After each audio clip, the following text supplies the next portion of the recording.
This version of It's Eric Nagel has been modified from its original broadcast. Content has been edited to fit this platform. Believe none of what you hear and half of what you see. It's Eric Nagel. It starts now. Ladies and gentlemen of the universe, the next voice you hear, it's Eric Nagel. And thank you, Scott Shannon. Hello, everybody. Welcome to the program. My name is Eric Nagel. Joining me, as always, from the frozen tundra known as Arizona, say hello to Jordan. Hey, everybody. How you doing, sir? Definitely not in a frozen tundra. We have decided to rebel against autumn, and we're still in triple digits. 110 yesterday. I don't know what the high was today, but Jesus. Sounds like you're suffering worse than all the people that were dealing with the hurricane yesterday and today. So I mean, my thoughts and prayers go out to you. We'll get into all that in just a second, but if you're listening on the iHeartRadio app, thank you very much for doing so. If you're listening Apple, Spotify, any of those places that you find your on-demand content, do us a kindness, go over there, leave us a positive review. It does help out the program. If you want to join us live each and every week as we do said program, you can head over to our live rooms on YouTube and on Twitch, both under It's Eric Nagel. You can hop in there, be part of the show, or just watch, whatever you want to do. And if you're not here for the live stuff and you want to catch it in your own sweet damn time, feel free to do that as well. You can go over to the YouTube channel, and the produced video is all there for you to enjoy.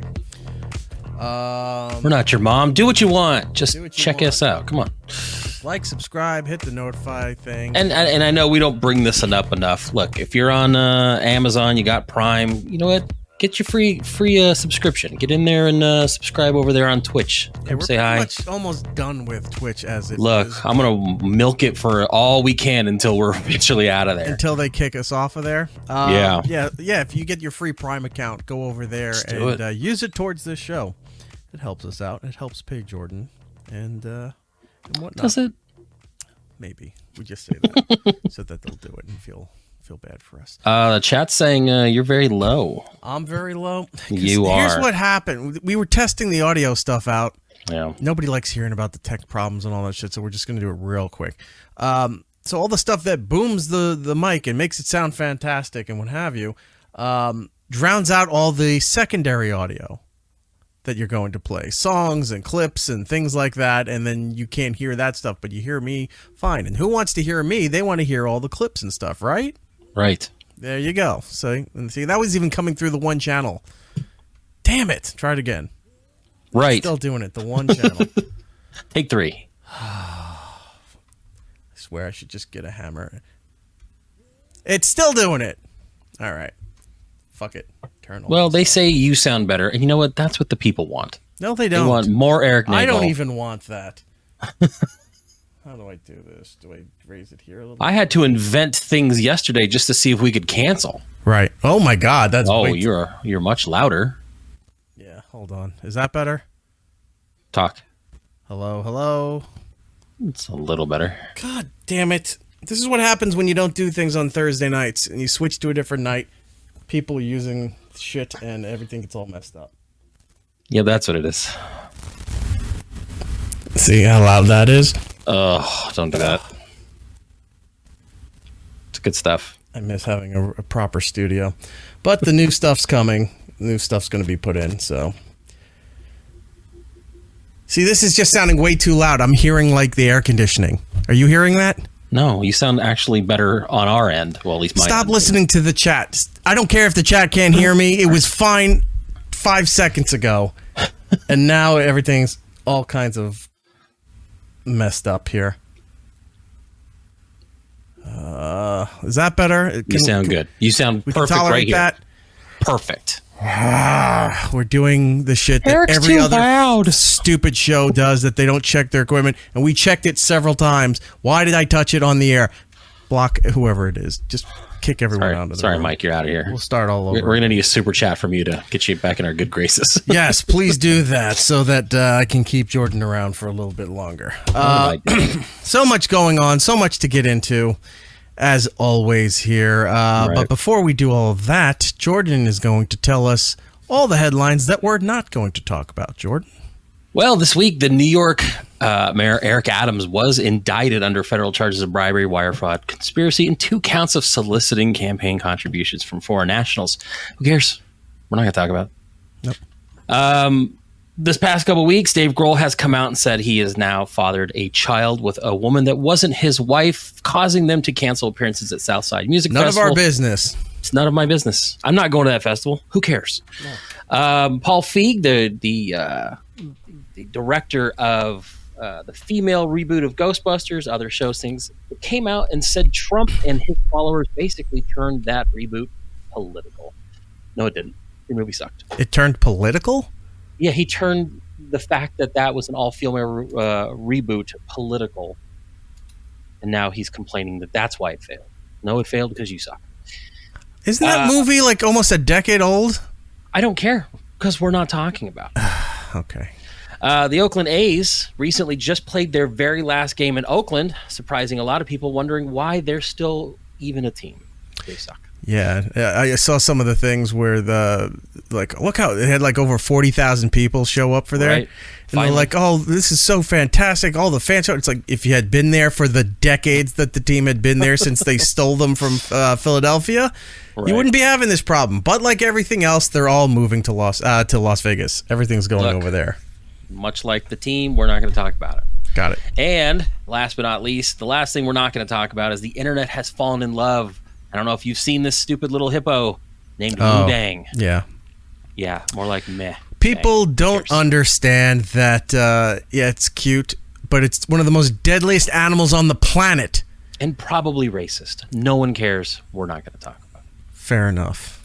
All right. Those are the things we're not going to talk about. Let's talk about the things we are going to talk about. We got approached. Talk a little show business for you. We got approached by a sales company that said, hey, we'd like to do business with your show. We have a whole bunch of clients that I think would work for you guys, and would like to arrange some kind of business with you, make a deal so that they can start putting advertisements and everything on here outside of the other advertisements we get from iHeart and other stuff. So a friend in the business reached out to me and said, hey, can I introduce you to this guy's looking for new inventory, new places. He's got a bunch of clients and what have you. Yeah, sure. Yeah, give him my information, have him reach out. No, that's great. So he reaches out over the weekend, and I wasn't checking work emails and stuff over the weekend. I saw it on Monday, and I wrote back. I said, hey, sorry, I missed your email over the weekend. And I noticed there was a second email that I didn't see before, and I went, oh, let me go read that before I finish my response. So the first email was the handoff from my friend, and he said, thank you very much. Hey, Eric, I'd like to talk to you about doing some stuff. Again, on a Saturday, so you just would assume if you send it over the weekend, you're not going to hear anything till Monday, right? The immediate follow-up email was asking if I was familiar with another show on another network, and he was wondering if I had any idea of how to contact them and what he would need to do to start doing some advertisements with clients over there. Interesting. Looking at him so no contact with you yet at this point. Yeah, so there was these two emails. I haven't spoken to this guy yet. So I'm saying like, this can't be right. And I'm reading, and like, he must have meant this for somebody else. And I'm looking, and I go, no, it was for me. So I reached out to the friend that introduced us, and I said, hey, your boy's got a bit of a problem here. Why? What happened? And I showed him everything. And he goes, what the hell? This doesn't make any sense. I said, I know it doesn't make any sense, but this is a terrible way to start any kind of business dealing. So he's like, yeah, I agree. It's like, I don't know what happened with this. The guy's crazy, I guess. I'm sorry about that. And I go, no, I'm not blaming him. But, right. This definitely didn't sit right with me. So... Well, yeah, because at some point, this guy who's emailing you is now representing not only your friend, but himself as a business or an advertiser. So he's saying, look, I want to do business with you. Is your other light on? Because you look very dark and red. I know. I'm trying to adjust it. I looked very washed out. I was trying to adjust as I went. There we go. No, because the other one looked like you were out in the scorching sun and, I mean, it's probably. There you go. You know, if you were eating silver or whatever that thing was, you'd look like that guy. Colloidal silver. The guy who turned blue. Oh my God, I remember that. Yeah. It's a little better. But your friend went out on a limb, said, "Hey, look, I'm recommending this guy to talk to you and see if maybe there's something there for you guys." Right. So, I mean, it's like a reputation thing. He's putting himself out there. This guy is putting himself out there to advertise. I don't feel like that's a great start. No, not at all. And I sat on it for a little bit. I know, fat joke. And I was sitting there thinking about it, and I just went, yeah, I don't think this was appropriate. So I'm not going to do business with this person. So I wrote back and I said, politely, I said, I'm sorry, I don't have any dealings with that other place over there, but all the best, best of luck to you. And the guy wrote back again saying, trying to get our end going, I guess. And he sent me out some information, and I wrote back and I said, after giving it some thought, I have to politely decline. I wish you all the best. And he wrote back again, breaking it down even simpler, and he's like, all it's going to take is this and this and these numbers and this kind of thing here, but essentially, in the sentence, like, but okay then, if that's what you want. And so I was like, I'm not responding to this, and I told you at that point, because we had talked about this, and I said, yeah, I don't think I'm going to respond. But then I did. Oh no. I responded back. I'll tell you what I wrote. I was going to say, because when we had discussed this the other night, I don't think you had gotten to the point where he had responded back with more information. Mm-hmm. We had a long discussion about it. We discussed, what should you do, things like that. But I didn't know he had actually laid out what the plan would be, if he were to come on as an advertiser. So I didn't know that there was more exchange throughout the rest of the week. Yeah. So, he wanted to do. I'll say this. He wanted to do dealings with the UFC, a podcast that is part of the UFC, and the UFC has many podcasts. So I was like, I don't have connection to that. What am I going to do? So I politely declined and whatever. And so I wrote back and I said, he said, but no problem at all. And I said, I understand. But starting a potential deal with one program by asking how to contact another show on another network in which to do business with, I believe, is in poor form. It's unprofessional, and it loses any confidence in which to continue. And then I threw in the best of luck in your future endeavors. I say good day, sir. So I woke up this morning. Apparently there was a really long email that's multiple paragraphs that I didn't even read. What's that like? I just deleted it. So, as the kids say, too long, didn't read. So that was the end of that. And now, my mutual friend, he fully understood, and I said, "Look, no fault of his or anything." I said, and I don't want this to fall back on you, anything negative. I said, because it's not coming from us. I said, but it's not sitting right with me, and my instinct is telling me that I don't want to deal with this, because if that's how you're doing from the jump, then I have no confidence going forward. And if I don't have that, then I'm not going to just, learn to trust somebody that I don't give a shit about and not doing any business with. Now, is this your friend's, like, a good friend, or just a kind somebody of an he does business someone with, he did business with? Okay. Somebody he either did business with, or he knew that does business with other people he knows. Gotcha. That area is a little uncertain. I didn't follow up that further, but the person setting this up, I've known the guy for a while. I trust him and what have you. Again, had nothing to do with him. It just, when I saw that email, my instinct was like, this feels wrong.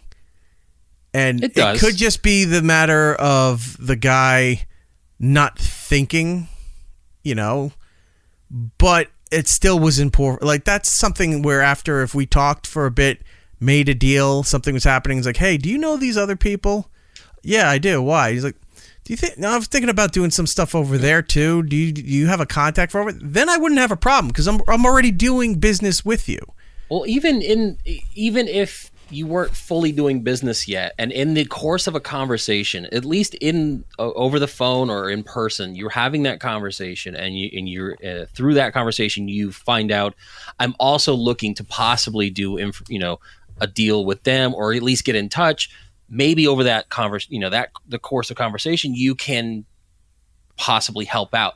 But it's not only can you get me in contact before we've even talked, can you provide metrics of a show you're not even involved in?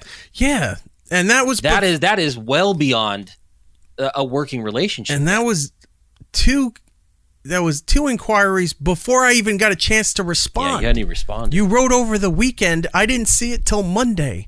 Right. Like most normal people do. But it's like asking. It was put to us. It's like asking somebody out, but also getting the number of her friend at the same time. So in today's world, you're lucky to get, unless you're of a certain stature or celebrity status or what have you, you're lucky to get anybody, any kind of network that's willing to take a chance on you, people willing to buy advertisements on your show and what have you.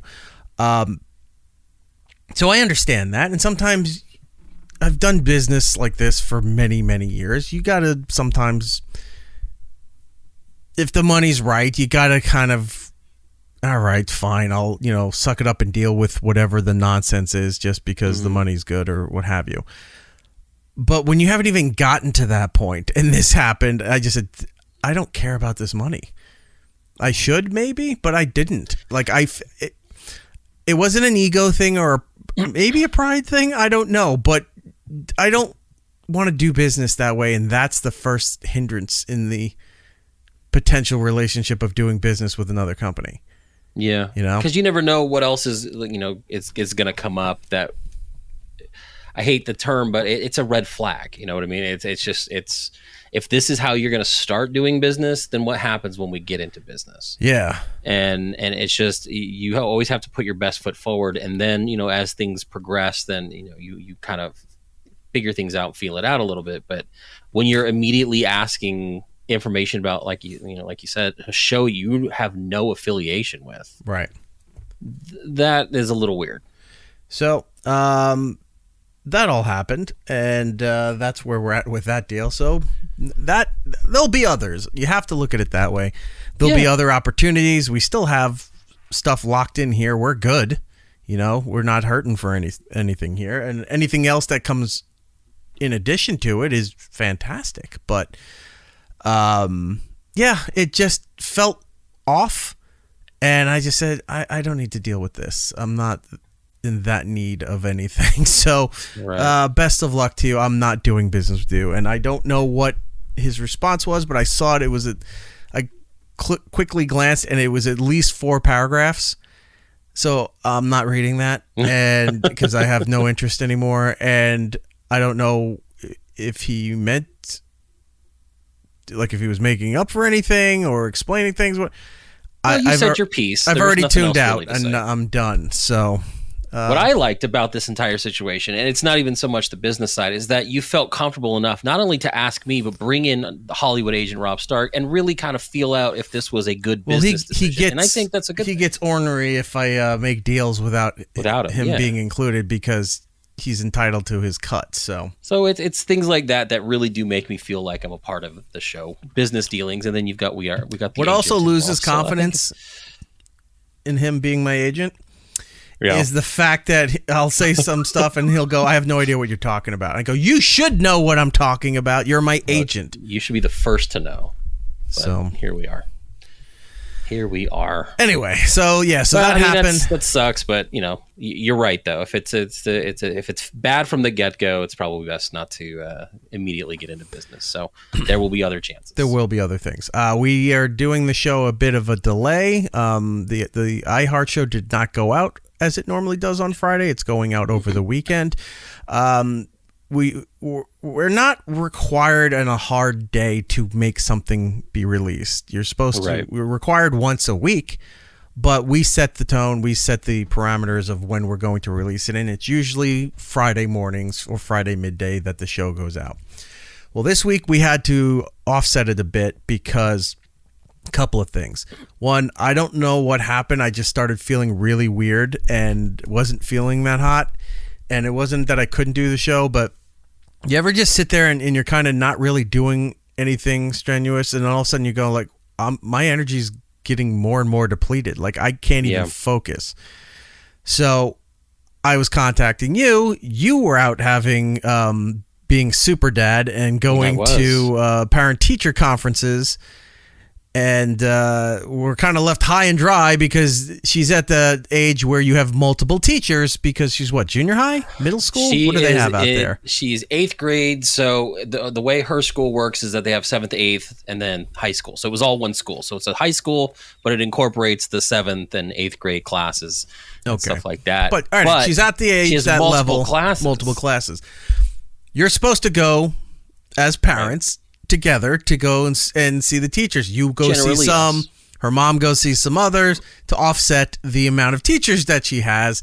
And all of a sudden you were like, oh yeah, you were left on red and you had to talk to every teacher that she had. So I had to, the way it works is that you don't just show up. You have to schedule these things ahead of time. So the teachers send out a link, you go on to whatever, you show Sign up, Up Genius. You walk by with your arm around that guy. I'm not that guy. You smile, she waves, you pretend it's okay. The charade won't last. Just passing by people's classrooms, just waving. When you're gone, she won't come back. No. I'm just telling you. But anyway, continue. Growing up. So you have to schedule things ahead of time. So I planned ahead where I took a half day yesterday. We made sure that we had everything scheduled. You got your math class, your science, English, social studies, all that stuff. And had to stack them a certain way so we can both make it. Well, I was told late in the day, I don't think I'm going to be able to make it. I don't know what happened. I canceled the 3:45. And I'm like, why are you canceling things? I'm still going. Why did you cancel it? So it was like a last minute scramble to redo that appointment with I believe her English teacher. Right.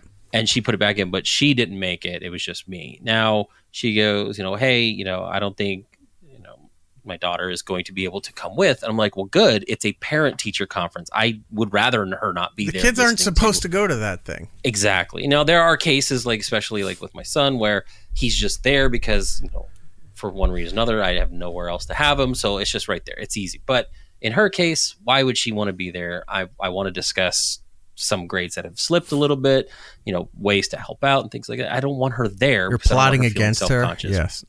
I told one of the teachers just to poke her if she's having issues with her, and she just, it was a good time. Right. So yes, I went ahead and did all the different teachers. I had to learn where all the classes were and see where my daughter went to school.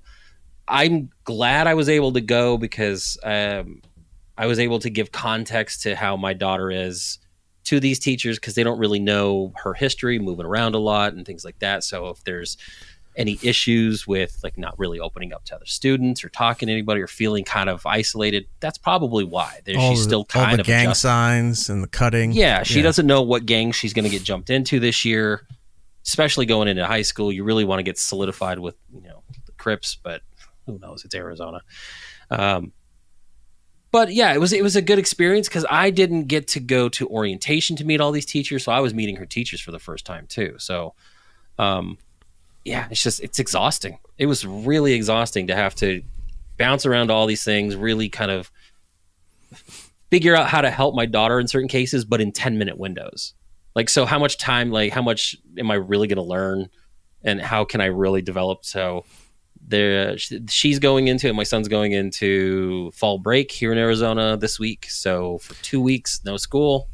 And I'll be working with her to kind of figure out how the next quarter is going to go before the Christmas break. So here's what you exhausting. Do. You walk in, you pull out a wad of money from the inside of your jacket, take a 50, you stuff it in their little pocket there, and you go on their face, and you go, see what you can do, and you walk back out. And you do that to every teacher, and then problem solved. You're in and out in 5 minutes. Yeah, but see, they pull it out, they open it up, it says IOU at It's Eric Nagel. That's not my problem. That's a you thing. That is a me thing. But yes, So yeah, it was a little exhausting. I had to rush to get home, and I was probably about 5 minutes away when you're like, "Hey, look, not really feeling great. Let's just postpone a few things." And I'm like, you know what? That's probably best because I'll be rushing through. You're not feeling great. It would just be, more beneficial to us to move on. So that was a good thing. I think it's going to work out better. But yeah, that's where I was, and thankfully, I don't have to do that again for a while. Good. I did mine the week before, my first ever. It feels like you did yours a lot quicker into her school year than I did, because I had my sons, but we'd started back in July. Your state's all messed up. You guys start in July, right? When it's still 120 degrees in the shade out there, and I'm 3 weeks into the fall of when this started. But yeah, I did the first parent-teacher thing. It was more of a presentation. Took half an hour. Teacher broke down the curriculum and everything that they have to do, stuff with the state and what have you.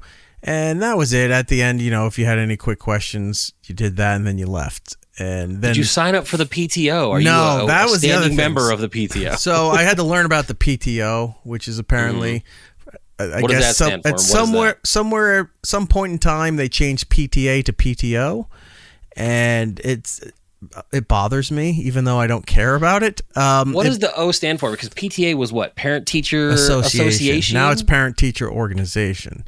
What is the... I don't know. It's just like how they won't say UFOs anymore. They say... UAPs. WAPs. Or something like that. WAPs. Yeah, there's a bunch of WAPs. That's what they were singing about that time. Right. So it's just like how... They don't even use DWI anymore. It's DUI, and... everything's just got to be changed. Like, well, it was too commonplace. It was, there's too much of a stigmatism around those terms, so we had to change it. It's like, stop changing things, leave them as it is, and let everybody adjust accordingly. I can't remember ever growing up going, oh God, the PTA, they're the worst. Like HOAs suck, but PTAs, like I never had any negative connotation with that. My family never dealt with the PTA. I think my aunt was in the PTA when I was growing up for our school. I don't think my parents were ever involved. But they have the PTO stuff. Now, here's what was weird. So they have a table set up as you're going to the main hallway to leave the building or where you come into the building. Right. They've got the PTO stuff. They've got members there that are willing to talk to you about having you sign up to volunteer your time, which I'm not doing. And then they were selling like mums and other stuff for the fall to raise money for the PTO. So they were selling flowers. Okay. Yeah, there was that. All that stuff was there too. So for making up for the fact that I was not going to sign up, we bought some mums, and I don't know what to do with them, but they're just sitting on the steps. And then I got an email this week that apparently you have to pay dues to the PTO, even if you don't have anything to do with it. Because if you don't, very mafia tactic here. If you don't, your child cannot participate in any events that happen throughout the year that are sponsored or run by the PTO. It's the PTO Protection Fund. So they've got festivals, they've got class parties, they've got school holiday things. They have all of this stuff here, but if you don't pay the fees for your per child, if you have multiple kids in the school, they can't participate in this stuff. And I'm oh, sorry, go ahead. I was just gonna say she's not in like a public school. Is it like a charter? Because my son's in a charter. So okay, it's a public school. But here's what I was thinking. I was like, imagine not paying the amount, and it wasn't that bad, the amount. But imagine not paying the amount for your kid for this PTO thing. And your kid has to be the one where there's like, oh, there's going to be a big assembly in the auditorium, or we're all heading to the cafeteria because it's a big, holiday pizza party or something. Oh, not you, Billy. You have to sit there. And so you're just sitting there in an empty classroom. Well, because even the teacher went to the party. Right. Because teachers are part of that, and they're all enjoying this stuff. They're enjoying the winter festival that they're having. You go into the auditorium, they have baked goods, they have little handmade tchotchkes and crafts and decorations. Yeah, there's everyone's raffles. just running around, wheel and stick. Yeah, and poor Billy's just sitting in this classroom, sitting like this, looking out the open door across the hall to the other open door to the auditorium where everyone else is having fun. But because Billy's parents wouldn't cough up the $15, he's not allowed to be a part of this.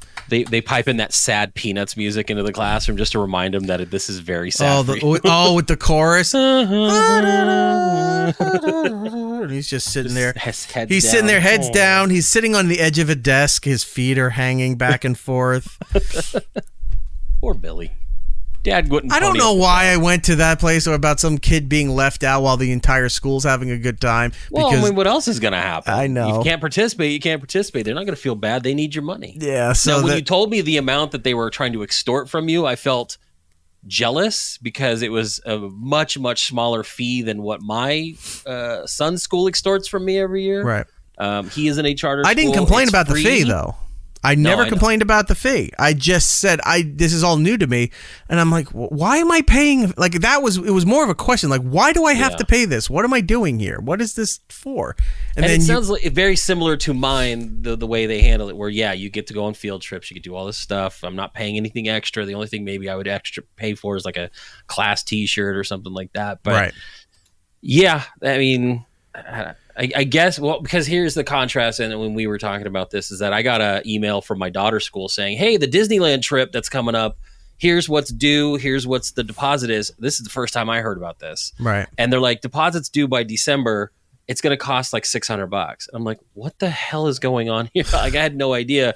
So in contrast, that fee and my son's fee, I would kill for that right now, because now I'm at a point where I'm deciding, do I want to reward her with a class trip, or do I want to really punish her and say, Eric doesn't pay me enough to send you to Disneyland, and put it on your shoulders? Oh, so you're going to and then I can get out of it, and you can So what you're saying is we're going to have to drum up super chats in order to pay for your kid's field trip. Yeah, she's got to go to Disneyland, and I don't want to pay for it. We're going to have to set up a goal. We're going to do steel toe here. We're going to set up a goal.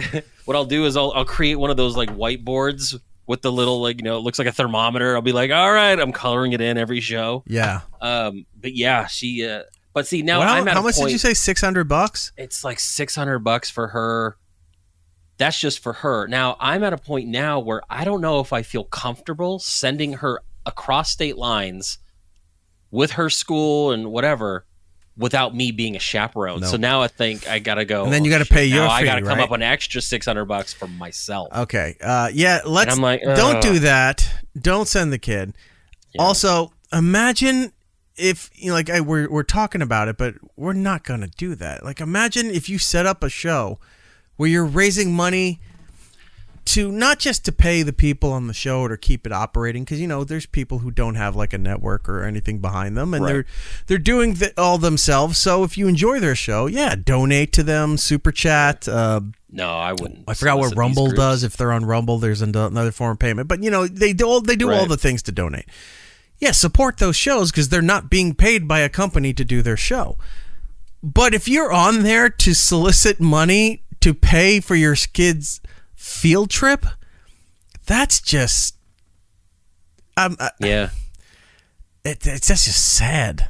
It would have to be some kind of Friday night hootenanny of some kind. All right. Anyway, so what kind of concoction? Deposit, we're just going to move past that. Yeah. Minimum deposit's like $340 for her, $320 for me. So yeah, by December, if I'm really dead set on sending her, it's got to be like at least $600 out of pocket. I'm like, maybe not. So I'm going to talk to her this, because I don't know, like, does she have friends? Like, do you send someone and hit up the friends? They don't have people to hang out with. You know what I mean? Do what kids our age used to do when they didn't have enough lunch money. They'd walk around table to table. You got a quarter. You got $1 or something like that. Yeah. What are you doing? I forgot my lunch money. So some kids would give it, but then they go to the next table, say the same thing. They finish the whole rounds of the cafeteria, or if you have 2 cafeterias, they go around for all that stuff. Now they've got like, $12, and they're not just buying the lunch. They're going to buy the candy from the other kid who went to Costco and bought the box of blow pops, and he's selling them for like 50 cents a blow pop. Yeah, see, my high school is like, I used to have like Taco Bell burrito. Like, they would have Taco Bell inside my high school and like Chick-fil-A. And back then, the burritos were only like 50 cents. So we had nothing like that. We had we had that. We had controversy trying to get a soda machine in there because we had a few of those. So many parents fought against it because of the sugar and all that stuff. Like, we don't want that in there. Okay, so we'll have fruit juice. So then they brought in like a it's Fruitopia. No, I think it was like a Mott's sugar or something. Oh, really? Was it those like the big round apple juice? It was something that had apple juice, but you read the sugar count in those things. It's like, that's 60 grams of sugar, and I could have had a Diet Coke with my cheeseburgers or pizza for lunch. No, Eric, you have to be healthy. It's ridiculous now. Anyway, so how would you tell between cider and apple juice anyway? Well, there's two schools of thoughts on that. If it's clear and yellow, you got cider, fella. If it's tangy and brown, you're in cider town. Oh, that sounds so good. I know. This is why I want your fall, not my fall. Wait, do I have that in here? I thought I did. I don't think you do, but I figured you would do it.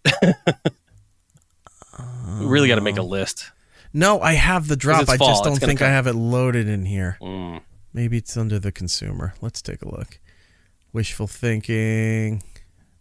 There's this. Are you trying to make me mad? I said Dr. Pepper. This is Mr. Pibb. That's all I had. Damn it. Mr. Pibb. Stupid thing. Stop touching things. Make me mad? Yeah. Whatever. Fuck. I'm going to just throw this thing out the window. We'll get a new thing. Whatever. All right, so we did all of that stuff here. Yeah, that's my school adventures. Well, last thing with your family, how's the update with your sister? Good. Give a quick recap for the people who don't know. So a few weeks back, what was the last 3-day weekend? Was that like Veterans? No, it wasn't Veterans Day. It was Labor Day. So Labor Day weekend, my sister goes out. She lives in California. She goes out to Zion in Utah and goes caving, or not caving, but spelunking. It's not spelunking. She was hiking. Climbing cliffs, just rope. Instead of rappelling down cliffs, you climb up them. The opposite. So she was doing that. Something happened. She slipped. She fell. Broke her right leg. She was in a canyon, so it's not like, oh, let's just hike out and get help. Sent some friends out that they were with to go get search and rescue. They went out and got them. Took 3 hours from time to leave to time to get to her, just to get to her, get her on the back, stretch her thing, give her some meds. Wrap her leg up, things like that. Took another 6 hours to get out while carrying her out. So from time of accident to being into the actual ambulance, it took about 9 hours total. About a week later, she finally was able to get into a doctor and had surgery, had a big metal rod, an inanimate carbon rod, stuck into her leg, 4 screws keeping it in, and 27 staples to shut her up, get it all done. She just got the staples out the other day and is now working on trying to maybe put some weight on it. But yeah, she's still immobile. I sent her a nice shirt saying, broke leg, do not recommend, hurts a lot, 1 star. So obviously we're taking it very serious, but she is in good spirits. But yeah, she's again, has a way better story about breaking something than I do. But yeah, 27 staples. I was looking at it. She sent me pictures of it. And the bulk of it was at the top of the knee. So if you're sitting down, knee bent, the bulk of the staples go from kneecap back. And that was probably around, I would say 20 staples, keeping that done. But yeah, she has a nice large rod with 4 screws. And that has to stay in permanently. So that's never coming out. I went looking around to see if there was any footage of the rescue, and alas, I found some. Oh, right from the helicopter's point of view. Okay, and the medical team on the ground when they went to rescue her and take her to get medical attention. Here it is.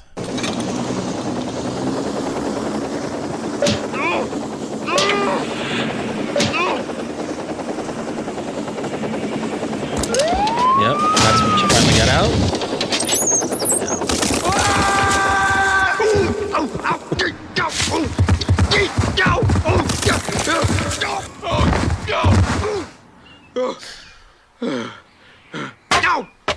Now, remind me, this is when she was trying to jump Springfield Gorge, correct? I don't know what she was doing out there. I just only had footage of her with the rescue. Yes, so that is pretty accurate. But yeah, she's doing well. Got a long road of recovery of being able to actually walk on 2 legs, but she's she's doing fine. Well, please. She's wish actually her the been best from all of us. Catching up on TV. She watched all of Chaos based off our recommendation. She loved it. Good. She's More been people should go out there and watch Chaos on Netflix. I agree. Fantastic. I agree. And she was sending me pictures. She's been doing a lot of puzzles, which has been kind of nice. Like, we bought a bunch of puzzles for my mom's birthday when I was out there, when I went out to San Diego. She bought some for herself, and now she broke her leg, so now she has time to do them. So, we didn't talk about this, but she picked it up out of necessity, but I didn't tell you that I started getting into puzzles myself. Really? Yeah. Like actual cardboard puzzle piece, picture pieces, puzzle? and the bigger the better, the 1,000 count or higher. Oh yeah, I love those. Those kind of things. So much so that I started recording my puzzle adventures. So I want to show you my new interest in my hobby, if you will, of puzzles. Check this out. I finished.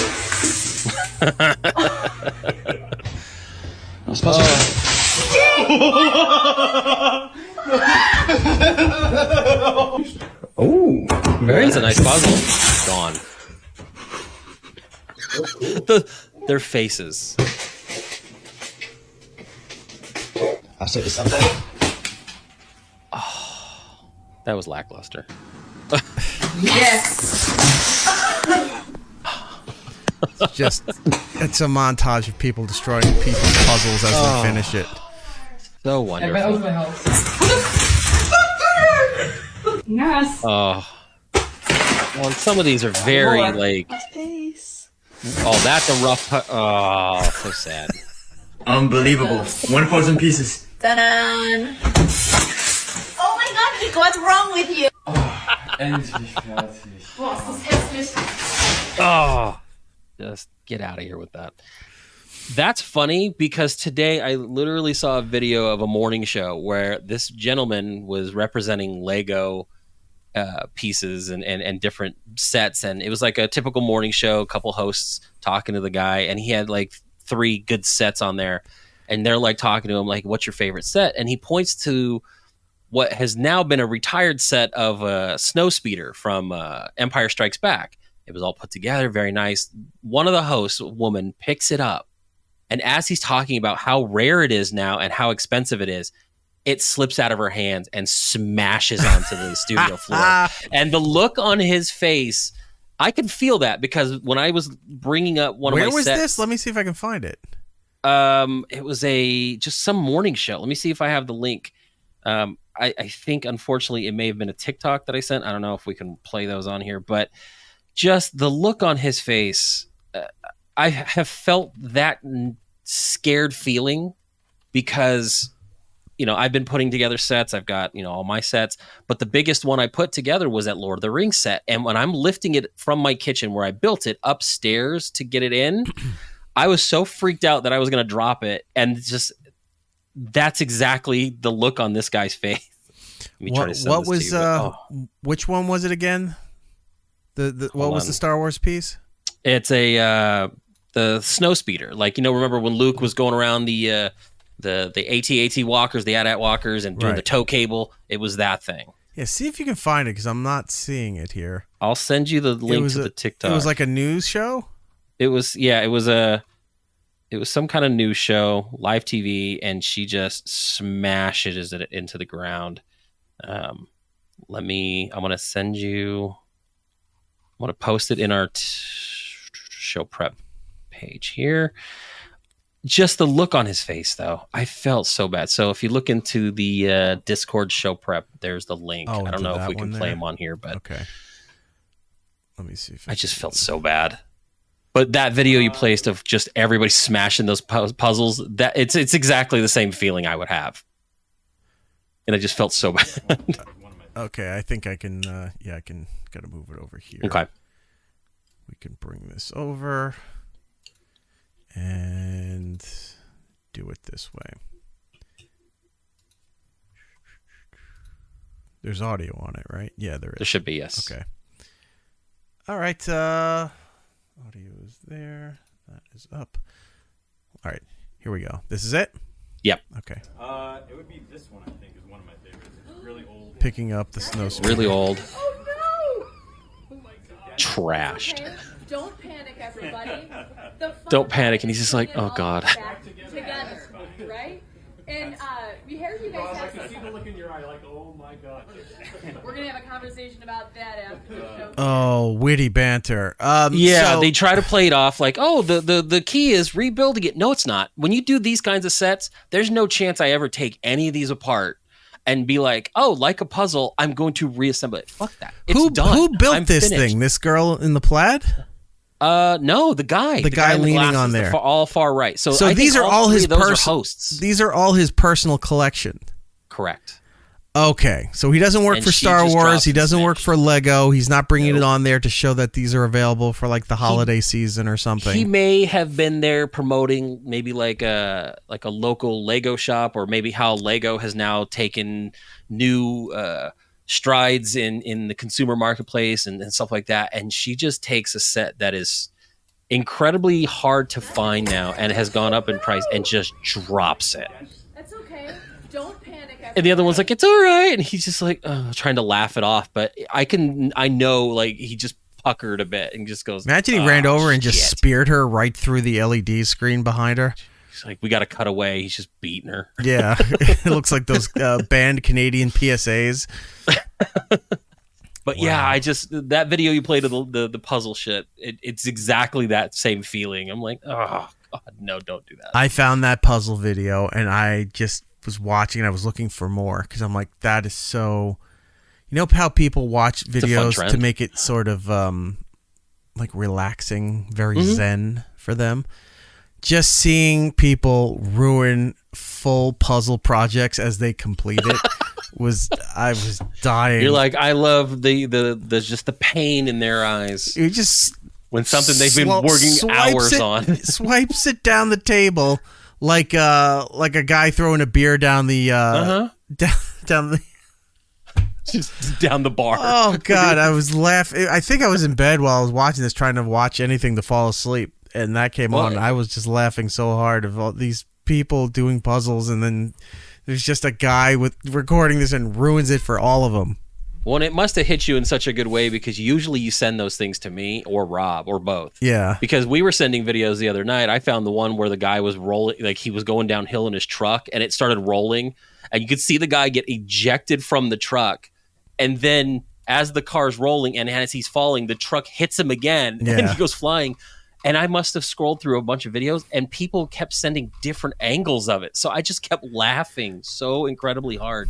I didn't pull that's those what we for this do. time, We just but send stupid videos of kids getting hurt. Make a note. We'll pull that for next week to show the. Yeah, we'll we have just do all those. All the angles of that, so we can show funny. the multiple. I'll do like a supercut. I'll mix them all together. Yeah. So it's rare that we have a show like this where we got to get into This Week in Disasters.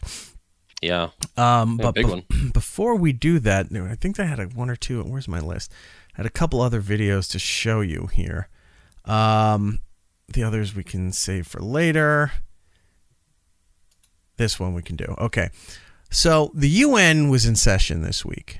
I'm not sure if it's in session next week too. It might be. But a lot of world leaders are here. And I think today Zelensky was in town. Yes, and I saw him he had met with Trump. Yeah, he met with Trump at Trump Tower, and he had met with Kamala Harris yesterday, I believe, down in D.C. or something. They met up and they were talking about some things. And so anyway, at the UN, also Netanyahu showed up to speak, and a lot of the world leaders got up and they left. Yeah. And so he got to speak. He was giving his platform of what's going on with Israel and the state of the Middle East and everything going on with them in Palestine. But then other leaders were coming up to speak. Not so much notable, but they're giving status on their country and their position in the world and what have you. The president of Haiti comes up to speak. So he's on the platform, the stage that they have at the UN, and he's speaking. And like a lot of them that don't speak English, they say their speeches while a translator is sending it out to earpieces to all the other diplomats. So going out over the feed is an American translation, English translation, if you will. But that's not important. I pulled all that up. What is important is that he takes a break in the middle of his speech. And as you do, you have a long speech. He spoke for like 28 minutes. And at some points, you kind of lean over, you pause. Usually if people are applauding or if people are something's going on, you take a pause, you lean over, you take a drink of water, right? Sure. You're parched. Takes a lot to talk for that long. This should be something easy to deal with, but apparently it's not. Do you know what I'm talking about here? No, I haven't seen this. Okay. This is the president of Haiti addressing the UN. He's on the floor there, and he apparently doesn't know how drinking a glass of water works. Here we go. He leans over. He pulls up the water pitcher. Oh, my God. And then spills It's not even it. a glass of water. That's the pitcher. Yeah. He picks up the pitcher, tries to drink from the pitcher. Now, it's not even the drinking from, when you have a pitcher, you have the little spout in the front where you pour into a cup. Right. He picks He's the making giant country time pitcher lemonade. up, drinks it sideways where it's not carved in the glass to dispense the water that way. Right. As he tries to drink it, he's turning it sideways. It comes out and all over his suit. It almost looks like he was about to put his whole face into the pitcher, the way he was angling his lips until he met the side of it, and then at He's that had point, enough. He's He's going to end it all. He was just going to drown himself He's gonna drown in front himself. of the UN, shove his face into a pitcher of water. Now, we'll watch this again. You think he's just going to pick it up, picks up a glass, pours some water, drinks it. He picked up the pitcher and drank it sideways, and it spilled all over him, the platform, the podium that he's at. Look, here it is again. Like, it looks like he looked down briefly. Yeah, to see where it is. He's making eye contact with somebody else. So now he's got his hand on handle. He should have been grabbing the cup. I'm sure there was a glass. Mm-hmm. He grabs that, and he's not even looking. No, he's looking out to the audience like he's trying to, maintain momentum of his speech while he's, taking a drink of water. Picks up this big glass. It's like a 2-quart pitcher for water. Again, you're making country time lemonade in this thing. You're not drinking out of it. And look, all over his suit, all over the podium. It's on the floor. And it looks like he spills it before his mouth got to it. He still tried to save face and drink. He got probably a little bit and then puts it down. Look, he's already spilling. Yeah. Wipes his mouth and he continues on. I got to say, I know we've done these, please clap moments and these moments where they don't know how to handle it. This man didn't stop. Like he spilt. He knew he messed up. He set it down, and it looks like he continues on with whatever he's doing. He doesn't break eye contact with people. Here's a pun. That is a professional. Here's a pun. He kept a fluid motion of what he was doing because he will not be interrupted. No. I mean, good on him, except, Haiti really hasn't had a good run of it over the last couple weeks in the news. No. It's sad that this is just going to be one more thing people are going to point to the lovely country of Haiti and the Haitian people over. Right. And that's a bummer. That is really a bummer. So, because I'm sure he was actually addressing, because I'm looking at it, he's addressing reparations for senseless gang violence, peacekeeping missions to fight, violent crime, and no one's going to care because now they have a video of him spilling water all over himself with a giant pitcher. That is such a bummer. It undercuts everything he went through. Everything else that's been going on this week. It's been a week of headlines for a whole bunch of different things. Just Diddy, everything. Eric Adams, Zelensky in town talking to both Trump and Kamala Harris. The UN in session, the hurricane going on, the Yankees making it into the postseason there by clinching the American League Championship for the East. Football's back in season, so they're talking about that stuff there. Beyonce got nixed from the People's Choice Country Awards. That's apparently a big thing. There's a lot of headlines. And when that starts creeping up and you're going, this is fantastic, there has to be some kind of comic relief, and it's the Haitian president spilling a pitcher of water all over himself while addressing the UN. This is the headline in the Daily Mail. Haitian official makes very, in caps, embarrassing mistake in front of world leaders at UN General Assembly while slamming Trump for claiming migrants are eating the dogs. Right. He's trying to make a point that he is viciously having his people in the United States attacked, and he just takes a jug of water and just slams it into his face. Do you think that helped his case? Do you think that scored points with the world view of how to perceive Haiti? Look, no. Do you think that's gonna step up funding? No. No, I don't.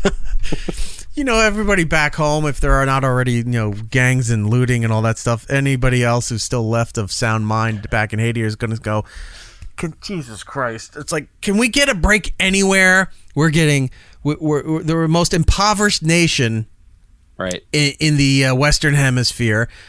Earthquakes, famine, plagues almost, with disease running rampant down there.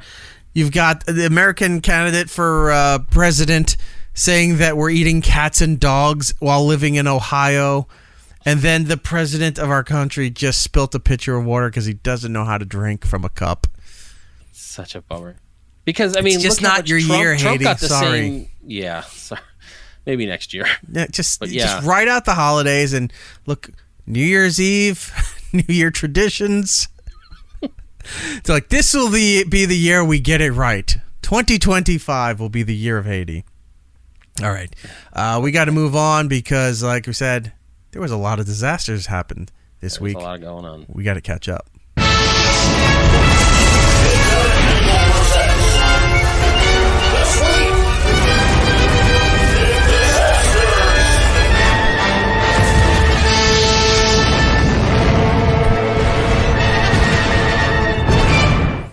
All right, this week in disasters, there's a lot to get to. Jordan, we're going to head down to South America, down to the country of Brazil.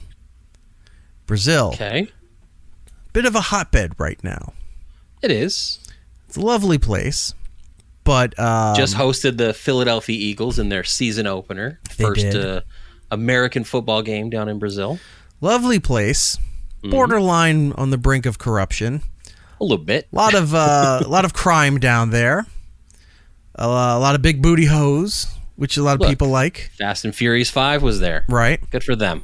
GTA 5 was based on a lot of of stuff that went down in Brazil. Sure.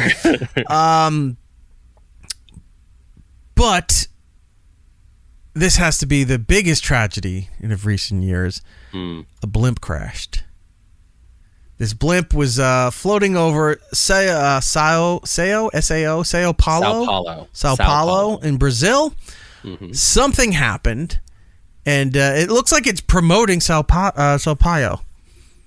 It's like a tourism balloon, I guess. Come to Sao Paulo, but we're already here, so it's not really serving a point. Something happened. It kind of curved out of the air as we're looking at this here. Now, see, it's flying low. This is cityscapes, if you will. A lot of apartment buildings, condo complexes. Mm-hmm. And it's just slowly sinking down. And it says, oh, you know what? This rooftop is a good enough place of any to park. And what happened was the blimp hit the top of a building. And you know it has the little undercarriage, the little cabin, if you will, under the blimp. Hits the building. The balloon goes this way as the cabin goes this way and falls down. See? Oh, I like the other angle. This is even better. Yeah, so because the other angle made it look like it was a remote control. This shows how massively big this blimp. Yeah, so you can see how it hit. Look at this thing here. Look at the cab right there. It's on the street. Right. The balloon's on top of the building. The cab's down in the street, and everyone's just walking around touching it, taking photos with their phone and posing next to it, because that's all human beings do now, is try to go viral on social media in the midst of tragedy. Now, no casualties involved, right? That you know of. You know what? I should have looked, but this looks so sad. I was in too much awe of how ridiculous all this was. Now, you are a resident of New Jersey. Do you think making fun of this blimp disaster is too soon? Not at all. In fact, I think they need to step their game up, because we've had the mother of all disasters for Zeppelin and Blimp tragedies. I'll say the Titanic of Blimp tragedies happened in New Jersey, and this is nothing.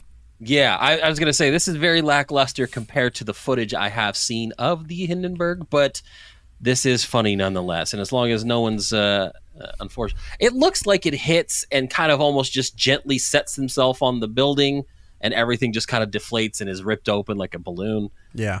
That is funny. That is really like, oof. Because we've seen, hot air balloons have issues. We've talked about a few. I don't think I've seen a blimp disaster in a long time. I know. It's been a while. We were due. We were due. I don't know many blimps around anymore. I don't even know if the only time I see him is California. I used to see him driving there. I mean, I knew the Budweiser has a blimp that you used to see over football games or sporting events. Goodyear had a blimp. Probably the most famous out of them. Correct, yeah. I haven't seen a blimp in forever. Not locally here in Arizona. I don't see them. I see hot air balloons. I don't see blimps. Growing up in California, going up to my grandma's house, one of the main freeways that we would go to go visit was right where they housed the Goodyear blimp in that area. So you would see them taking off every now and then, or you'd see them out, tied down or whatever. But yeah, it's been a while since I've seen them, and it looks like it's going to be a while before the good folks at Sao Paulo sees it too. I want to point out this point from the street angle. That is so big. You just see this going over you. You're like, oh my god! Like you would be stunned and concerned because it just flew over you at street level. But what's great is that the thing that's on the side of the blimp says "Vamos Sao Paulo." It's basically saying goodbye. Yep. Hurry up, Sao Paulo. It's like I've had enough of Sao Paulo, and I'm going right into this building. I'm out. But here's the other part. There's the social media handle right under it. So if you're recording this tragedy, don't forget to tag it and on all social media platforms, and let's try to get this trending. So as this do you think this is on X, the ADB? Well, then it could be on anything. Who knows? That could, if they're smart and they have their social media together, they plan it out on all platforms, so it's all the same address. So funny. So, all right. So we had the blimp tragedy in Brazil. Now we're going to move over to China because China had a volcanic eruption. You never hear that, right? Gabby did correct me. It doesn't mean goodbye. Obviously, it is. Let's go. So. Let's go, Sao Paulo. Yeah, let's go into this building. Sao Paulo, we've had enough. Let's go anywhere but Sao Paulo. Just land anywhere. We'll be fine. All right. So we're in China now. We are in Nanning, China is the name of the area. Okay. Now, this is footage along the side of a busy commercial highway when an eruption happens of volcanic proportions. Let's take a look.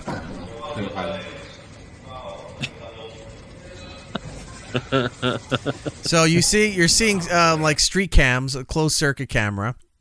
You see a busy highway. When out of this portion of the highway, it just erupts and a giant brown mist just spews into the air gross. Like volcanic dust. It ain't dust. Well, what it turns out to be is a sewage explosion of biblical proportions, and we're gonna call it what they titled this on the beginning. This is a Poocano. Yeah, it's a Poo Volcano. So the news called it this. The news out of China called it this. It was lifted from Chinese media, like AP, what is it, Reuters, all of that stuff there. They're all using the same title of a Poo Volcano. It's not like the New York Post trying to be clever and cute about it. This is the official news term. Now, we just saw the closed circuit camera. This is a dash cam of a car or truck. You can't really see, but it's on the dash of a vehicle. Right. As they're driving by and into the explosion, you get to see it firsthand, up close. Let's take a look.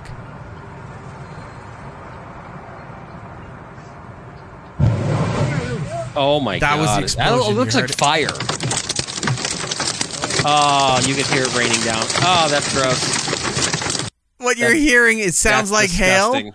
It's clumps of shit falling At first, it's petrified. Like, it's hard dropping down onto the windshield to the camera. Yeah, it sounds like hail. Quickly or heavy followed rain. by, it's like when you have hail, because it's, the temperature difference, it's coming down as ice chunks. But then as it's coming down, the temperature varies greatly, so it goes back into liquid form.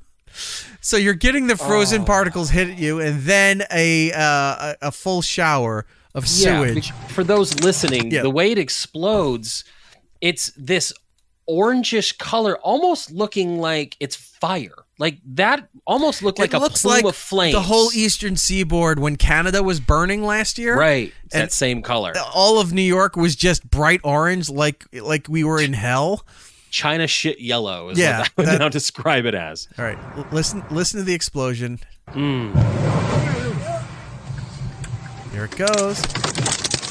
Hail. And there's the liquid just covering everything. And then, again, for those listening, you hear it hitting. You could see out the cab of this truck, and then all of a sudden, the front windshield of this truck is just you can't see out of it. It's complete just shit all over it, and he has to use his wiper blades to move shit out of his view. That is so gross. Before this all hits, look, he's got a tractor trailer to his immediate left, right, and then one or two cars in the lane ahead of him. They're probably about 3 car lengths away from him. But as they're going through this whole mist here, they're all getting pegged and bombarded with this stuff. You're now blinded, right? When it hits that is gross. It is. Isn't your instinct to be that I'm going to slam on my brakes because I can't see anything? The problem is, and this is the problem we have out here with dust storms, is that you're told not to because you don't know what's behind you. So if you're slamming on your brakes, you don't know if they're slamming on their brakes. Right. So it's almost like this trust fall situation where you have to trust that the people in front of you are powering through because you can't. Because here's what I'm thinking, right? You're hearing that. That's on the windshield. And now you're like, oh, crap, I can't see anything. I better turn on my windshield. You turn on the windshield, you get one wipe, and you see that pink car in front of him just with its lights, and you're going to now plow into the back of the car. Oh. Does insurance cover a shitstorm? Literally. I don't know. All I know is I'm thinking of the aftermath of this just rained all over your car. You're pulled over. Your car is literally covered in shit. My car's totaled. How do you clean your car? It's totaled. I don't. It's like, well, we could wash this down. You could take it to get a thorough detailing. But you'll always know. I want it totaled. I want a new car because after the first thing, you don't hit the brakes. Second thing, you turn on the windshield wiper. Third thing, I am killing the air conditioning immediately because you're going to be bringing that in, and it's going to be worse on the inside of the car than it will be on the outside of the car. Now I have a third shot, a third vantage point for you. So we get past this here. Now this is off to the side after it exploded. Okay, so this is out. People are walking down this little brick sidewalk area, it's like a shit river. That's exactly it. It's a shit river in this construction area. That is just terrible. Trashitarian goes, I would just die in that car. I'd be afraid to get out. Yeah, exactly. Like you're gonna get out. Things are gonna drip off the top of the car as you're leaving. You bury me in that car. I'm done. So gross. So you just gotta get rid of it. Get a new car. And we're going to wrap up, and this is going to take a little bit for this week in disasters. Hurricane Helene is still running wild across America, much like Hulkamania. Here's what's interesting about this storm. It started like between that little weird peak of Central America, I think it's part of Mexico there, and under Cuba. So it just started where it's not supposed to. Mm-hmm. It has no momentum to start there. But it does. It goes straight up the Gulf, riding the coast of Florida. Building speed in such a short distance, going so fast, Now, when they do their projections, if you ever watch the news, you see that it has what they call the cone of destruction or the cone of whatever. And it shows you the path they think it's going on, but then they have, the American model, they have the European model, they have like 6 or 7 other different models, scientific models they use, and they try to predict where storms are going and what have you. Mm-hmm.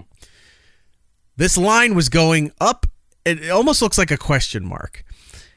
And they said, well, if you may notice that the cone area is very, very narrow, and it's because this thing is moving so fast that it doesn't have time to steer in any other possible direction. When a hurricane is coming across, it's usually coming off the coast of Africa, goes across the Atlantic, builds up, pummels through either the Caribbean or goes up the eastern seaboard and hits, somewhere on the east coast of the United States. This started way past that, wasn't in the Atlantic, went straight up, was building speed, almost like, and we were talking about like how ridiculous it would be, like a conspiracy theory like that there was some sort of spaceship in the center of the fucking storm, like that was generating all of this, right? Right. So, it seemed probable at this point because like this, in such a short distance, it went from a tropical depression to a category 4. Short distance, moving super fast, and spreading very large. 250 something miles wide, this storm. It was covering a lot of territory. Yeah, it started in the Caribbean, kind of between like Honduras and like Cuba, went between the area of like where Cancun is and that little, like you said, like right in that little spot. But right in between those two land masses, that's where it built up the speed. So like it's coming up, and then within just that little bit, hit that category 1, category 2. It was, I think, category 4 before it even hit landfall just north of Tampa. Yeah. Like it was just massive. So, and like you said, 250-mile radius. I was getting footage from friends. It was crazy. moving so fast and was so big. Like it took out a big chunk. If you can find the footage from Cancun, like how devastated they got. Like all those resort areas, everything's super flooded. Florida closed schools across the entire state, even the East Coast, the southern part of Florida wasn't getting any direct hit from it because the winds were so vast and so fast that they closed all the schools because of high winds and potential flooding across the entire state. Yeah. And the hurricane wasn't even near the state. At least the eye of it wasn't. Heading up toward Tallahassee, up in that area. So it's off to the left of Tampa, going up toward Tallahassee. And you got to think Orlando's on the other side of that area. And that was getting pummeled. I was seeing footage of Disney World and just sheets of wind and rain just pummeling it. It was big. I have family over in the Tampa area. Well, not Tampa, Clearwater area. Because I mean, it's all. I just call it all Tampa because it might as well be. But St. Pete, Tampa, Clearwater. It's like the big 3 right there. So they live over in the Clearwater area, and we found out early this morning, they had like 4 feet of water going through the parts of the house and stuff. But they're all up here. They all flew up for here to get away from the hurricane. So they got to go back sometime next week. So I'm just thinking about that. I was like, it has enough, like there were venting things in there so that the water left by the time somebody got over there to check it out. But you could see the water line, the hot water heater and furnace and all that stuff was underwater. So that all has to be gutted and thrown out because once all of that is under, seawater, that there's no way you can bring that back. So all that has to be gutted, thrown out, what have you. The cars were moved. They were in parking garages, so they were fine. They can't get back till like next week because there's no power right now. There's no flights. There's no anything. So by the time they get back, I'm just like, how bad is the mold going to be? Because there's no air conditioning. There's no power. There's no nothing. So you're going to walk Does in. mold really hit that hard when that happens in that short amount of time? Like, I would think mold is something that takes a while to kind of... No. I don't have experience with I had some water damage in my house when my roof was leaking, but I never had this kind of level of flooding. If you don't have if you get flooded, right? If like your basement floods, but you still have air conditioning, central air in your house or whatever, and keeps the temperature regulated, Right. the mold's not going to grow that fast. I mean, you lose sheetrock, you lose if you have insulation. Like here, they have houses here in the Northeast. They have the insulation that all has to be gutted and whatever, and you have a minimal chance of mold for all of that. But the ocean just leaves, and you've got 100% humidity in 80, 90 degree weather of Florida. Right. It's a breeding ground for it. Yeah, that makes sense. So, Sounds imagine horrible. you walking in and the room, there's shit coming out of the walls that look like venom. It's just black mold everywhere looking to, Creep in every crevice. It And grabs you, air. becomes part of you, now you're a supervillain. All that kind of creepy shit. So anyway, it goes past their area, and the footage I got was because we were supposed to do the show last night. All the footage I got was what was going on down there. Right. But it hits the panhandle of Florida, devastated like 2 or 3. There's a place called like Keegan Beach or something that is completely gone. Like they showed houses gone, or there was just the structure for the houses to be built. Like it looks like a bomb went off.